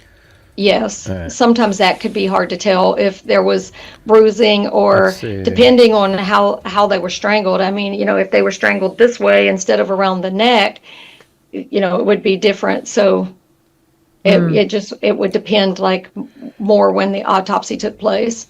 And how long does toxicology usually take in South Carolina? It depends. It usually takes a few weeks. It doesn't take that long. It usually takes a couple weeks. So we could be in limbo for a while. I mean, they could do the autopsy on Saturday and still say nothing outward at this point, still waiting on the tox. Right. Yeah. I've had them that way where the autopsy doesn't really show too much, and then you get to toxicology back, and then you're like, okay. Mm-hmm. So the toxicology does sometimes. I mean, play a big role, especially when there's no signs of injury. Yeah, I think. See, that's what it's going to come down to. See, that's the thing. And see, I think Ashley's trying to see if somehow maybe they'll find something physical, even if you. But I think it's more that as soon as she said that there's no outward signs, then that means you have to look inward, and it's going to be there's a drug interaction or a, her friend said she had a heart problem. So it could be a medical issue or she did something to herself because she was depressed. The counter to that is, why the hell would you go to a gym for a couple hours? Or is that even a reality that she was there for a couple hours? Maybe she just sort of checked in at a place that she used to go to or something. I mean, I don't know. But even when she's walking around, she doesn't appear to have anything with her. She doesn't seem to have a phone. She doesn't have a purse. And that's usually what you do when you don't want somebody to be able to track where you're at. I guess I wouldn't be surprised if this was a toxicology event, only because of the other circumstances. She's been in a mental health facility. Right. She's looking disoriented and confused. Right, And so that's there exactly could be a what I said, medication issue. been saying It could be an for 2 accidental days. overdose. It could be something else. But it would be interesting to Right. at least get a read on that early on. I do want to ask you about the notion that the Lexington police is handing it over to SLED, to the South Carolina Law Enforcement Division. Is that normal? Is that just standard par for the course, or do they suspect something odd, and that's why SLED now has to take charge? I don't know why they handed it over to SLED. That does happen. Yeah, like if you try to say hyoid bone without really attempting to remember how to say each part, just blurt it out. That's where you can't do it. If people try to pretend, try to do it in the way that you wouldn't normally say it, then you might be able to pull it off. That's not what I'm saying. Just try to say it quickly without thought, and you can't do it. Happen from time to time, depending on the agency. So I mean that does happen. I don't know what their reason is for handing it over, but if there's some kind of conflict, or they feel SLED can do something, they can hand it over, where a state agency takes it versus a city or county agency if they decide to hand it over to SLED. So we shouldn't read anything into it, or should we? Yeah, I mean, here's the thing. Well, Randizzle Randy said, anything helps the cause. See, right now, if I was peddling a conspiracy theory and getting all worked up, the super chats would be out the roof, and I'd have an extra 300 people watching. I don't. But those channels that do that, they don't donate a nickel to a soul. Okay, what I try to do is bring in super chats, etc. And yes, it supports my channel. It allows me to stay in existence. But every month, I find a way to donate lots of money to various true crime-related charities. Okay, so I feel like my channel is worthy of the support that people give. I cover true crime the right way, using logic, reason, common sense. We are accurate here, and I can't even remember a case that we were way off on. Okay, I can't remember one. And so that's because we work through it the right way, and then we give. All right, so if you have the ability to help support the channel, instead of having me ask 47,000 times, it would be great. Thank you. I don't know what the reason is why they handed it over. Lexington, the city of Lexington is who was originally working the What do you mean, case. also have guests? And I What know does that mean? I don't know that what they that have means. decided to hand it over to SLED versus city or county working it. So I don't know what the reason for that is. It could be various reasons, so I don't really want to speculate. A lot of different things can cause that. We at Richland County, we worked our own, so I don't know, why Lexington. I don't know why they handed it over. I'm not sure. Might even be so much as like an asset issue, law enforcement. Yeah, it could be something like that. It could be something to do with resources or something like that. Sure. Is there one question that is I've had nagging big names, but- when you look at the facts of this case as you've been able to determine them? I mean, people want me to always have, like, they go, great, you should get more guests on and have these other people on. And I don't know. I mean, I like to. I like having people on, just to have a conversation. But I don't like when you bring somebody on and they're I don't agree with them so often that I feel like it'd be hard for me just to accept what they're saying. I feel like I think through cases as well as anybody. Honestly, and they end up saying the same shit we said way before. Like in the Nancy Guthrie case, for those following that, I was the first person on social media to immediately point out that was expirated blood. Then we had all these other people saying, oh, it's satellite blood. Oh, it's this, and this, blah, blah, blah, blah, blah. And now everybody's saying it's X-rated blood. And then that it goes all the way down the driveway. And then that's the reason that the camera was removed, was so because a car was going to be pulling up there. Now everybody's saying that shit. You know, it's like if you watch here, we say all of that and we figure stuff out way before everybody else, and they all pretend that they just kind of came across it themselves. And it just isn't the reality. They have, hey, did you see Gray's video? Yeah, don't give him credit, though. You just pretend that you're... Why they handed it over, I'm not sure. Might even be so much as like an asset issue, you know, law enforcement. Yeah, it could be something like that. It could be something to do with resources or something like that. Sure. Is there one question that is nagging when you look at the facts of this case as you've been able to determine them? It is a little I don't know what you're referring to, Songbird. confusing that, I mean, for me, I would be like, okay, she had these mental health issues going on where she was disoriented and people were reporting her behavior to be bizarre.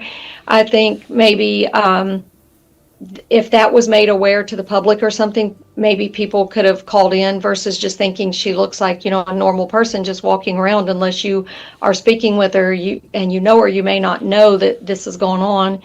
So I don't know what her cause of death is, but it just bothers me that maybe if people, I know people were looking for her, but if they were maybe aware of those issues, and I know people don't want to put people's private business out there, but in this type of case where she's missing and her, you know, her life is potentially in danger because of, you know, whatever's going on, then I just wish that maybe there could have been search parties or something and found her maybe and got her some help.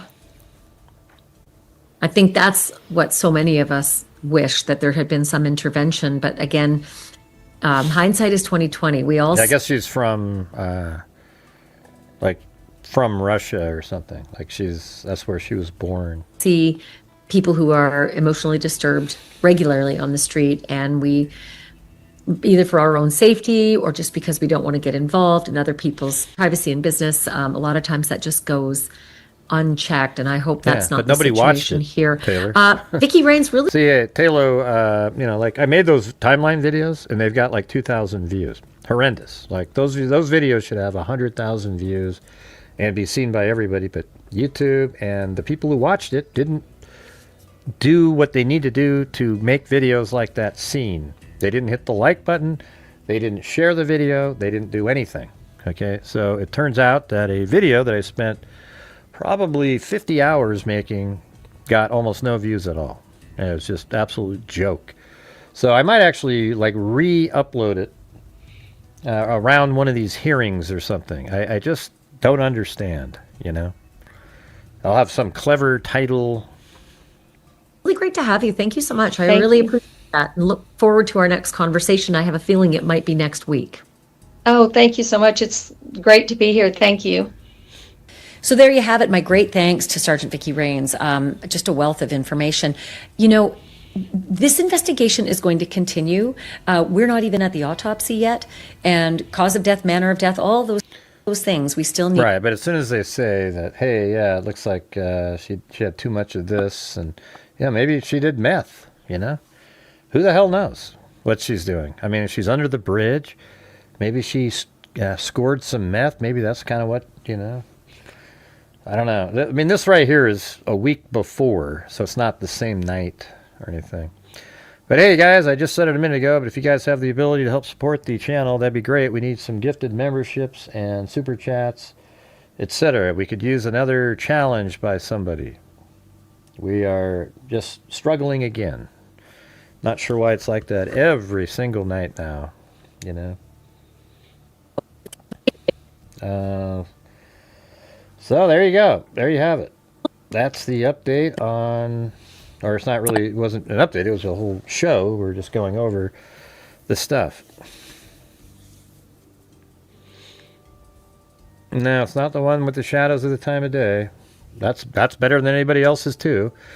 That's the one that, these people go, wow, and they acted like that was... I did that shadow video like 6 months ago.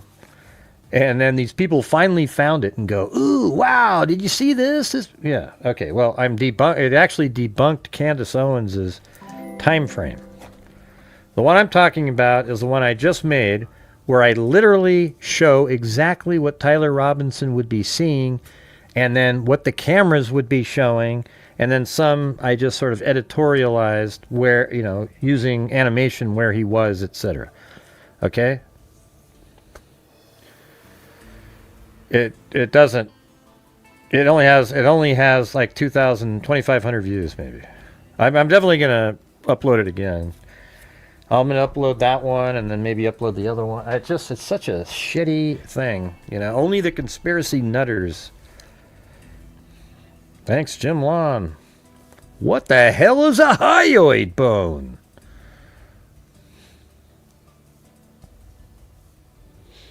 Yeah, maybe the morning of the preliminary. Yeah, it's horrendous. I think it's one of the best videos I've ever made. It's incredible. I literally have it timed up, and I use, Bartholomew audio and video synced up to the same moments in time. So you hear the audio in the background, and then you watch Tyler Robinson moving around. It's pretty crazy. Oh, yeah, remember Janice and Brandon Beitelman? Remember I interviewed the husband in that case? That was wild, huh? Who? Who are you talking about? Debate who? Oh, Candace? Yeah. See, but it's hard to debate people like Candace because of the way she talks. And then it's sort of like Tucker Carlson. Like, he'll always say, well, it's just true that this happened. And then if you said, well, that's just complete bullshit, then he'll just say something, and then it right. But yes, I need your guys' support tonight. We don't have the people that normally come in and support the channel more than everybody else, or in general, not, there's some people that are always supporting, like Alley Cake and Wild Bill Wassman. They're not here tonight, so I need you guys to help support the channel, okay? We just keep having these huge lulls, and we're not going to make it. We are currently we're about $120 short of the goal. Yeah. And... yeah, you can't debate conspiracy theorists. It's almost impossible. If you can debate somebody who thinks that are interpreting facts differently and incorrectly, those are the people you can debate. If they're just saying, "Oh, what about Fort Huachuca?" I wouldn't even know how to answer the question because I don't follow Fort Huachuca because I don't give a damn about Fort Huachuca because it has nothing to do with the case. Zero. Okay? None of that stuff has anything to do with anything. So I'm not going to look it up. Yeah. Hey, thanks, Wild Bill Wassman. Yeah.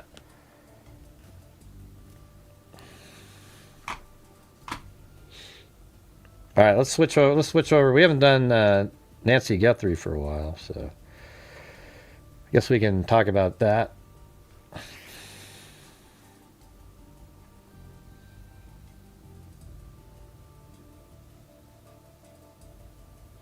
Yeah, but they don't do that, Randizzle Randy. Like 4 people would do the dollar and then it would stop. That's the problem.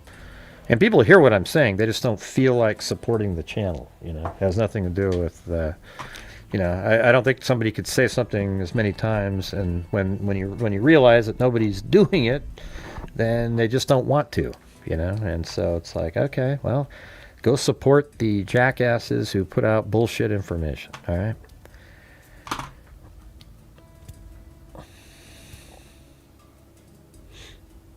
Yeah, well, no, that's what the conspiracy people do. It's not nitpicking. They just say something, and yeah, I guess you could maybe call it that. Like they take a word or some phrase somebody used and they go, ooh, maybe this means this, and then concoct an entire story. I have people that send me those kind of things. Their theories based on a feeling or a thought that they have, something they visualize happening, and then, oh, here's this whole theory, and the likelihood of that being true are almost zero, because they're not using the factual elements.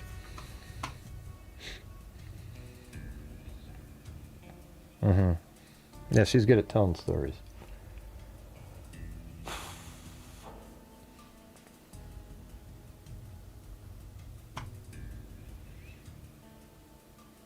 All right, let's just see what the sort of the latest news that's been coming out in the Nancy Guthrie. So here is the News Nation. You know, I don't know why everybody keeps quoting Coffindaffer. She could just say anything and they go, oh, Coffindaffer. And somehow it adds this credibility level that it really shouldn't, you know?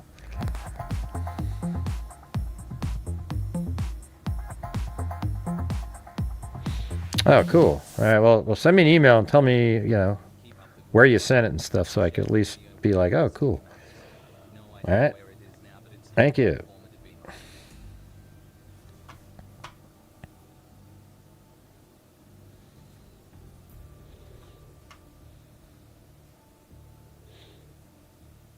Yeah, we have the Dylan Mortensen grand jury transcripts, right?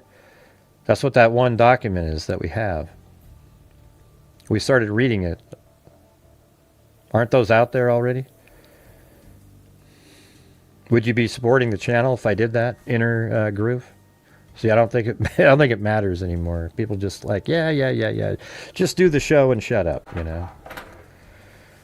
Former FBI agent Jennifer Coffindaffer says the motive behind Nancy Guthrie kidnapping appears to be a crypto attack. No, it doesn't. It doesn't appear to be anything. It appears to be that the people who attacked or, you know, removed her wanted to be paid in crypto. Coffindaffer cited crypto security company Certix analysis of the case. Analysis of the case. How the hell would they analyze the case? Let's see. Is her kidnapper dead? Where's this? In a new one-hour documentary, News Nation presents the Nancy Guthrie mystery. Senior correspondent Brian Enton sits down with some of the top minds in criminal profiling to discuss the details of the case and examine the evidence to help find out what happened. Guthrie, 84, vanished after a late night encounter at her home where security footage reportedly showed a masked person approaching her front door. She has not been seen since. Investigators continue to search for answers, and no suspect has been publicly identified. Where's the security? I don't know why it had that link there. Investigators believe Guthrie, 84, was abducted. Now look at this. Mexican search group finds 25 unmarked graves while seeking... That is such bull crap. Do you guys believe that story right there? And they're all saying it because it gets clicks and views. Oh, leave it in, leave it in, leave it in. 25, and it's 25, not 23, not 27, not 26, not 33, not 31. It's 25, you know. And what does it mean when you say Mexican search group finds 25 unmarked graves? What does that mean? Anybody answer that one? What does it mean to say that you found 25 unmarked graves? Are we talking, and how can you tell if it's a grave or not? Hey, cool, Inner Groove. Thank you. Yeah, you know, nobody's required to support the channel. I was just saying, hey, if I covered that, would that make a difference? But yeah, it's out there, right? Dylan Mortensen's grant, isn't that part of that document that came out? Lisa Valenzuela, isn't that, I think at the end of that document is that information. Man.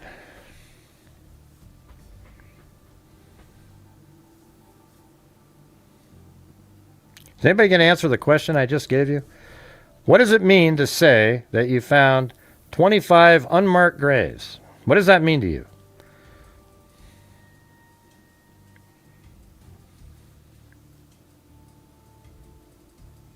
What does it mean to say, how are they able to tell people that they were unmarked graves? How are they able to tell that? Go ahead. What was buried in a hole? So are you saying to me that this group that went out to look for Nancy Guthrie found 25 bodies in graves, just none of them were Nancy? That is absolute bullshit. I mean, there should have been cops everywhere lined up. I mean, you got to be kidding me. They'd be like, oh, there's a serial killer in the area. You know, it's just not reality. They probably saw, oh, the little disturbed piece of dirt. Oh, it's an unmarked grave. I don't believe that at all. I think that's complete garbage, and everybody bought into it. It's just BS. Yeah, that's just garbage, you know. It's not going to be true. Okay. It's just for clicks and views, and everybody keeps repeating it over and over. 25 bodies. I got a headline. Yes! I got a headline. Here we go. 25 bodies. Which one was Nancy? Well, none of them, and there wasn't 25 bodies. But it sure got people to watch, Gray, you bastard. Yeah, right. Okay. So when they sit there and they say 25 unmarked graves, the only way you'd know it was a grave would be if there was a body in it, and it just happened to be unmarked too. And so that means they would have had to have found 25 bodies, but one of them wasn't Nancy. I don't believe it. I think it's total BS.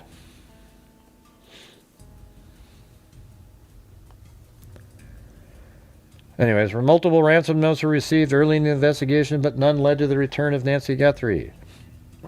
Yeah, the first two ransom letters, I think they believe are real.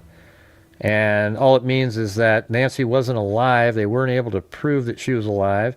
And maybe they didn't want to prove that she was alive, and they were just wanted the hype.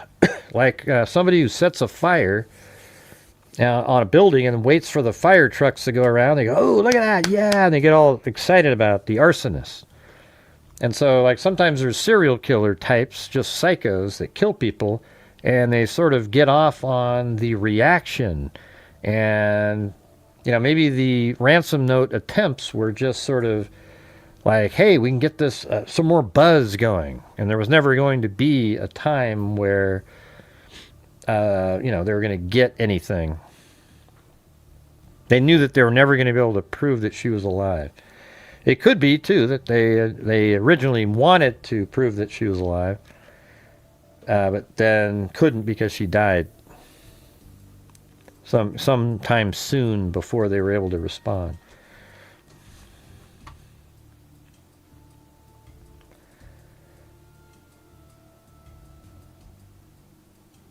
Okay. She referred to it as a wrench attack.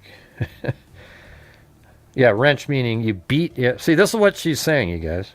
Jennifer Coffindaffer is saying that she thinks this is a wrench attack, and that the person, and what they mean by that is you literally beat it out of them to get the crypto address. Does anybody in here believe that Nancy Guthrie at 84 years old had a crypto, like a Bitcoin account? Anybody? She's got a pacemaker, she's on blood thinners, and she went out and got a crypto account. Yeah, no, that doesn't make sense. That just doesn't make sense. It's a theory that you could put out there, but it just seems like it's so void of common sense, you know?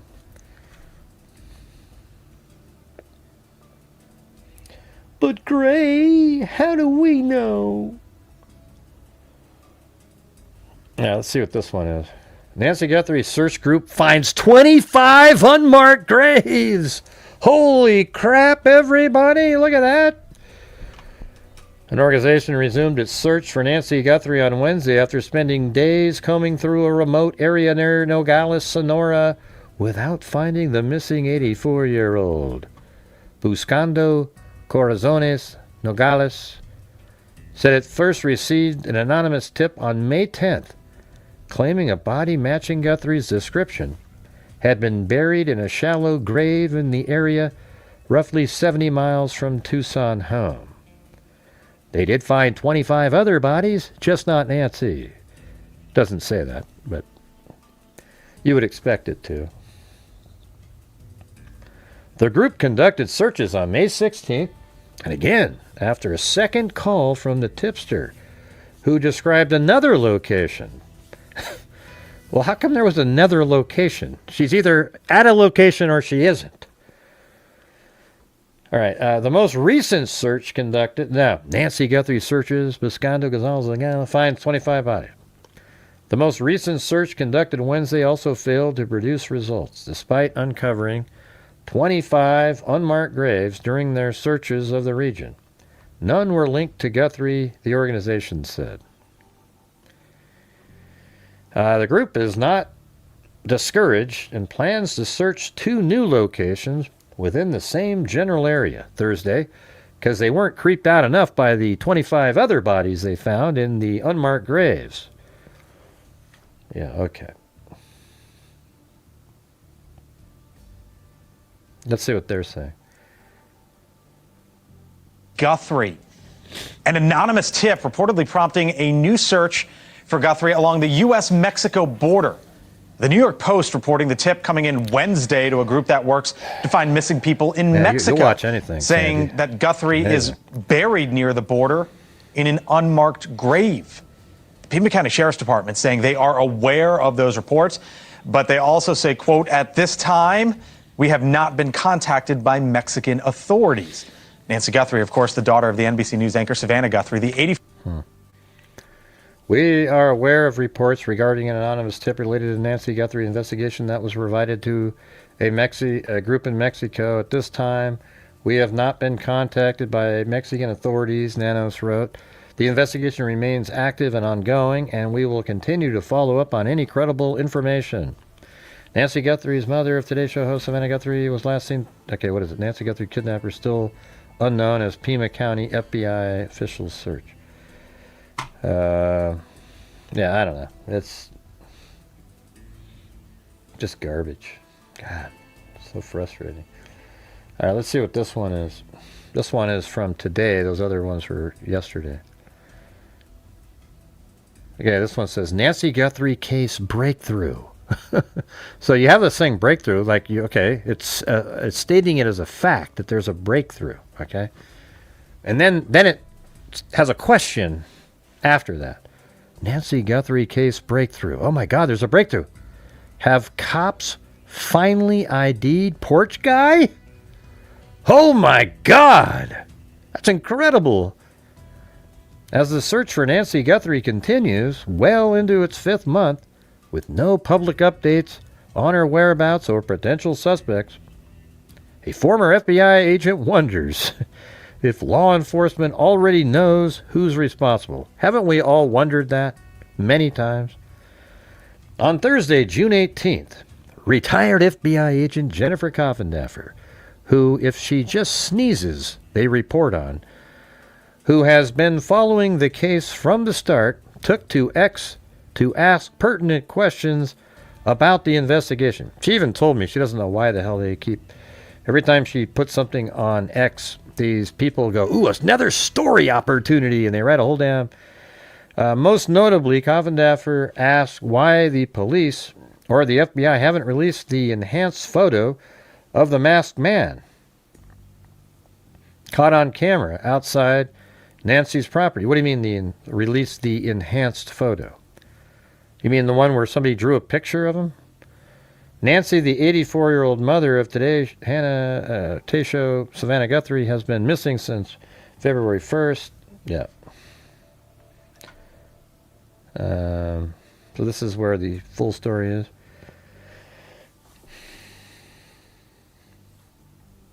Most notably, Calvin Daffer asked why the police or the FBI haven't released the enhanced photo of the masked man caught on camera. What is she talking about? What are you talking about, Taylor? No, not interested. Sorry. I don't know what you're referring to. Nancy, the 84-year-old mother of today's show host, Savannah Guthrie, has been missing since February 1st, when police believe she was abducted from her home in Tucson, Arizona. Investigators have released doorbell camera footage of a masked suspect and sent DNA for testing at the FBI lab in Quantico. Yep, we know that. She also questioned the billboard featuring Nancy's photo. Why is Nancy's face on them? Put Porch Guy's face and add Spanish if you want more of the public's help.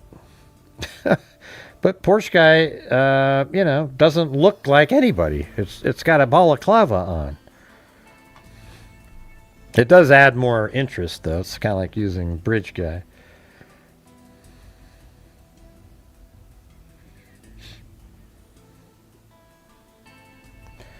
I don't know. All right, I'll try it one last time, you guys. If you guys have the ability to help support the channel, we're still only at like 60% of a nightly goal. I'd appreciate your support. All right, I'm going to do the... I'm not sure what Tay Logan's talking about when they say, no, not interested. Sorry, I don't know what he's talking about. No idea. Do you guys want to go over this? Like, what it says? It's not too long.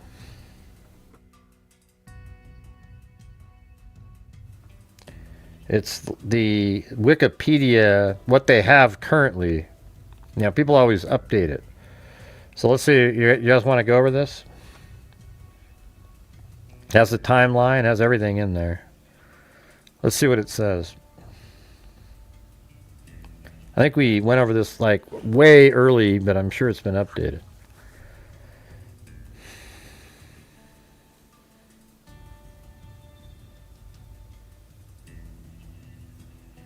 All right.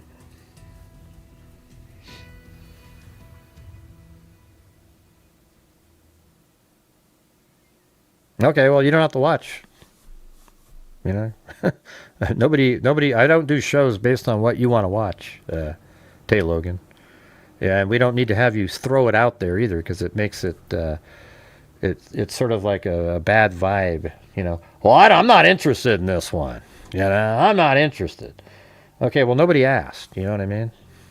It's just, you either watch it or you don't, come in. If you don't want to watch the case, then you don't watch and you move on to something else. Maybe come back another day. But you don't need to type it in, because it's just sort of it's like a buzzkill. And this is different than other missing people cases. This is, somebody like 84 years old. If your mother got abducted, this case is interesting regardless. It's strange, it's odd that somebody goes in and abducts an 84-year-old in the middle of the night out of her home. And that's it. There's nothing, we don't even know what, at this point, nobody actually knows what the motive is other than they went there to take Nancy Guthrie out of the house. That's it.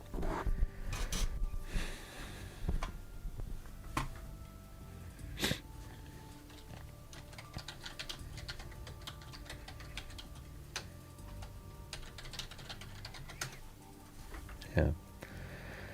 Anyways, on February 1st, 2026, Nancy Guthrie, the American 84-year-old mother of NBC News journalist and Today co-anchor Savannah Guthrie, was kidnapped from her home in Catalina Foothills, a suburb of Tucson, Arizona. Evidence recovered at the residence indicated that Guthrie had been taken against her will, and Pima County Sheriff Chris Nano stated that he believed she had been abducted. All right, so you got this guy walking around. He puts the plant kind of arced probably pulled it off. And then the next, when people went there, they found that there was blood, and that's expirated blood. And then she was literally moved down the entire path. Like there's drops all the way down there. So obviously he put a car right back there, and that's why he removed the camera, because he knew he was going to be parking there. Okay. Well, I mean, why do you think people would care if you say, okay, don't worry about it? I don't. It is sort of like, oh, geez, okay. I care. I mean, if that was your mom, wouldn't you care? Yeah. I think it, if this was any 84-year-old, I'd be interested in it. It's just, there's no rhyme or reason at this point. We don't have anything.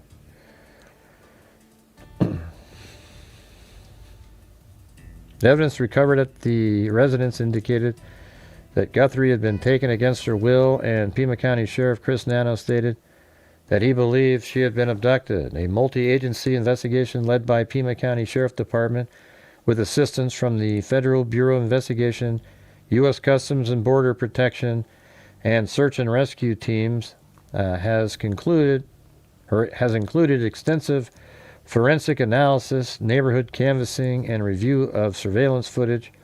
Bloodstains found at the scene. Bloodstains. I don't know about that. More like, blood spatter or something. Were confirmed to be Nancy. Multiple ransom notes of undetermined origin demanded payment in cryptocurrency, with 2 deadlines that had passed by February 9th. On February 10th, the FBI released still images along with a short video from a video doorbell camera showing an armed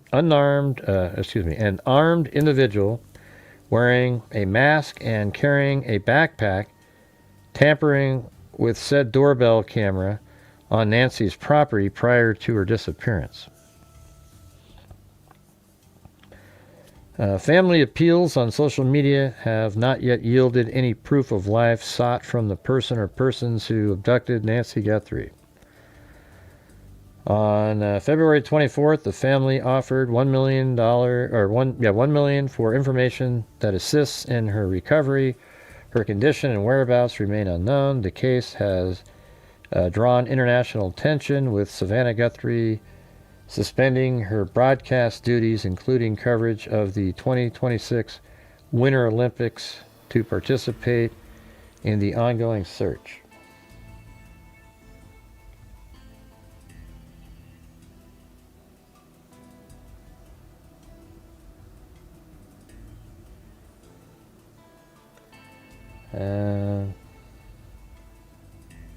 Oh yeah, I got that.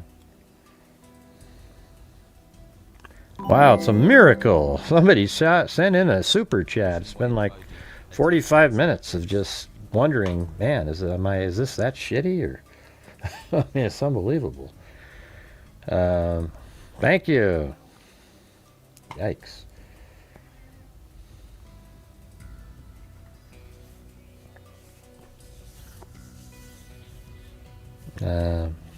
I mean, it's going to go down here. Guthrie was last seen at her home in Catalina Hills, just outside Tucson, on the evening of Saturday, January 31st, 2021. She was dropped off by her son-in-law, Tommaso Cioni, at approximately 9:50. It's more like 9:48. Okay, because 9:48 the garage door opened, so it's probably like 9:47 they're pulling into the driveway. 9:48 the garage door opens. Cioni, who is married to Guthrie's daughter, Annie, is the last known person to have seen her. Guthrie did not arrive for a scheduled live stream of a church service the following morning, prompting concern. And what that was a church service at somebody else's house to watch a streaming service of her daughter. But they would move to, go to a different house every week. A member of the church contacted the family to report that she had not appeared as expected. Relatives went to her home at around 11 a.m. to check on her, search the house and surrounding property, and found no sign of her. Around noon, the family called 911 and reported Guthrie missing, including her phone and other essential items were still inside the home. Given her limited mobility and the absence of any indication, let me see. Residents noted that Guthrie's personal belongings, including her phone and other essential items, her watch. Given her limited mobility and the absence of any indication that she had left voluntarily, investigators immediately regarded the situation as more than a routine missing person report. All right, did you guys see what Wild Bill Wassman put up there?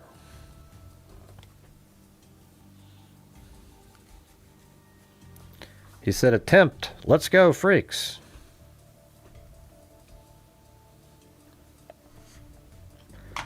And then the timeline is at 5:32. Nancy Guthrie takes an Uber taxi to her daughter Annie's home for dinner. 9:48. Guthrie is dropped off by her son-in-law, Annie's husband, Tommaso Cioni. 9:50. Guthrie's garage door is closed, but they didn't mention at 9:48 the garage door opened. And then at 1:47 a.m., a doorbell camera at Guthrie's home. That's not a doorbell, it's the doorbell camera at the front of the house. Is disconnected by a masked and gloved individual. It's not a, it's the, all right? Because when you say a, it doesn't make a lot of sense. All right, hey, thanks for 39 months. Sandy Shirley. Then we got 1:47 a.m. The doorbell camera at Guthrie's home is disconnected by a masked glove individual. At 2:12 a.m., motion was detected on February 10th.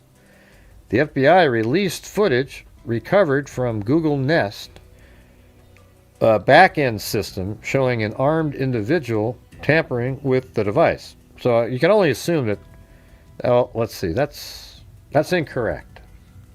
See, isn't that amazing? Like, that's incorrect right here.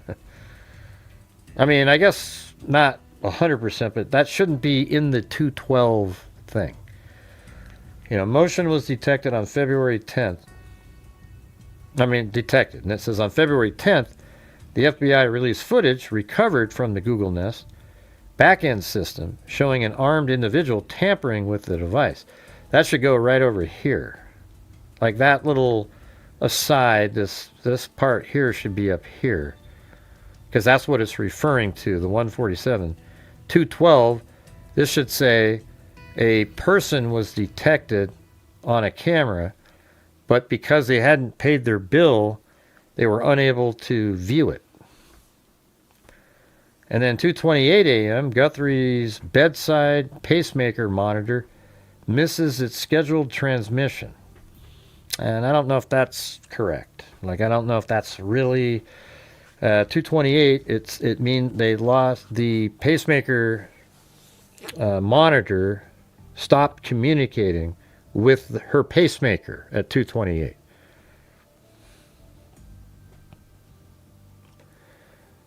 And then it says 11 a.m. A churchgoer calls Guthrie's family to report that Guthrie did not attend church. And then 11:56, relatives arrive at Guthrie's home. That's Annie and Tommaso.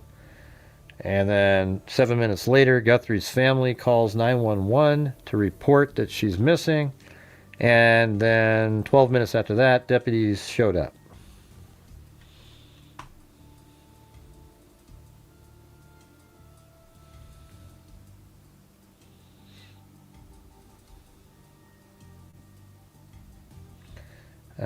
Let's see. It's weird how there's just these little errors in these things. Nobody knows it, so they think, oh wow, okay, that's real. Local, state, and federal authorities launched an extensive search following Guthrie's disappearance. Sheriff Chris Nano stated that evidence recovered from the Guthrie residence indicated that a crime had taken place within the house, leading investigators to treat the home as a crime scene and to involve homicide investigators. Nano stated, at this point, investigators believe she was taken from her home against her will, possible kidnapping or abduction. She couldn't walk 50 yards by herself. Nanos told CBS News that he believed she had been abducted.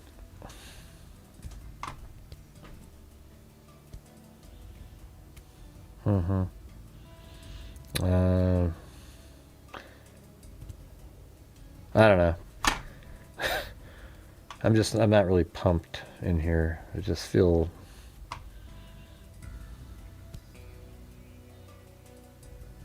yeah, we already have the doorbell camera footage. It's right there.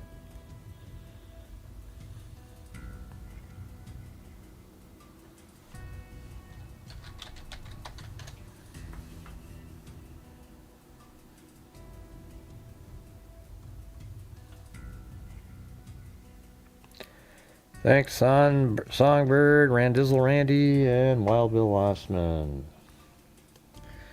Yeah, it's already 2 hours and 26 minutes. Maybe we'll see what's going on tomorrow. I'm just burnt out, trying too much. It's just, I'd rather do something else. So thanks to Wild Bill Lossman, then we had Alley Cake. So Wild Bill Lossman, then we had Alley Cake, Wild Bill Lossman, Timothy Cecil, Wild Bill Lossman, Lori, Karen, and then we had Alley Cake, Wild Bill Lossman again, Me, Alley Cake, Karen, and Kayleen, and then we had Wild Bill, Alley Cake, Karen. It's just like there's the same people, and we just don't have other people saying, yeah, you know what? This is a channel worth supporting. It's too frustrating for me. So then, we had Karen, then we had Alley Cake, then Wild Bill Lossman, Randizzle Randy, then Jim Lawn did a challenge, or he was responding to that, and then we had Wild Bill Lossman, Alley Cake, and then NM91324 became a member, then Randizzle Randy, Jim Lawn, Wild Bill Lossman, then Tay Logan, make sure to send me that email, then Wild Bill Lossman, Randizzle Randy, Sandy Shirley, 39 months, then Songbird. That's it. All right, you guys, thanks for being here. We'll see you some other time.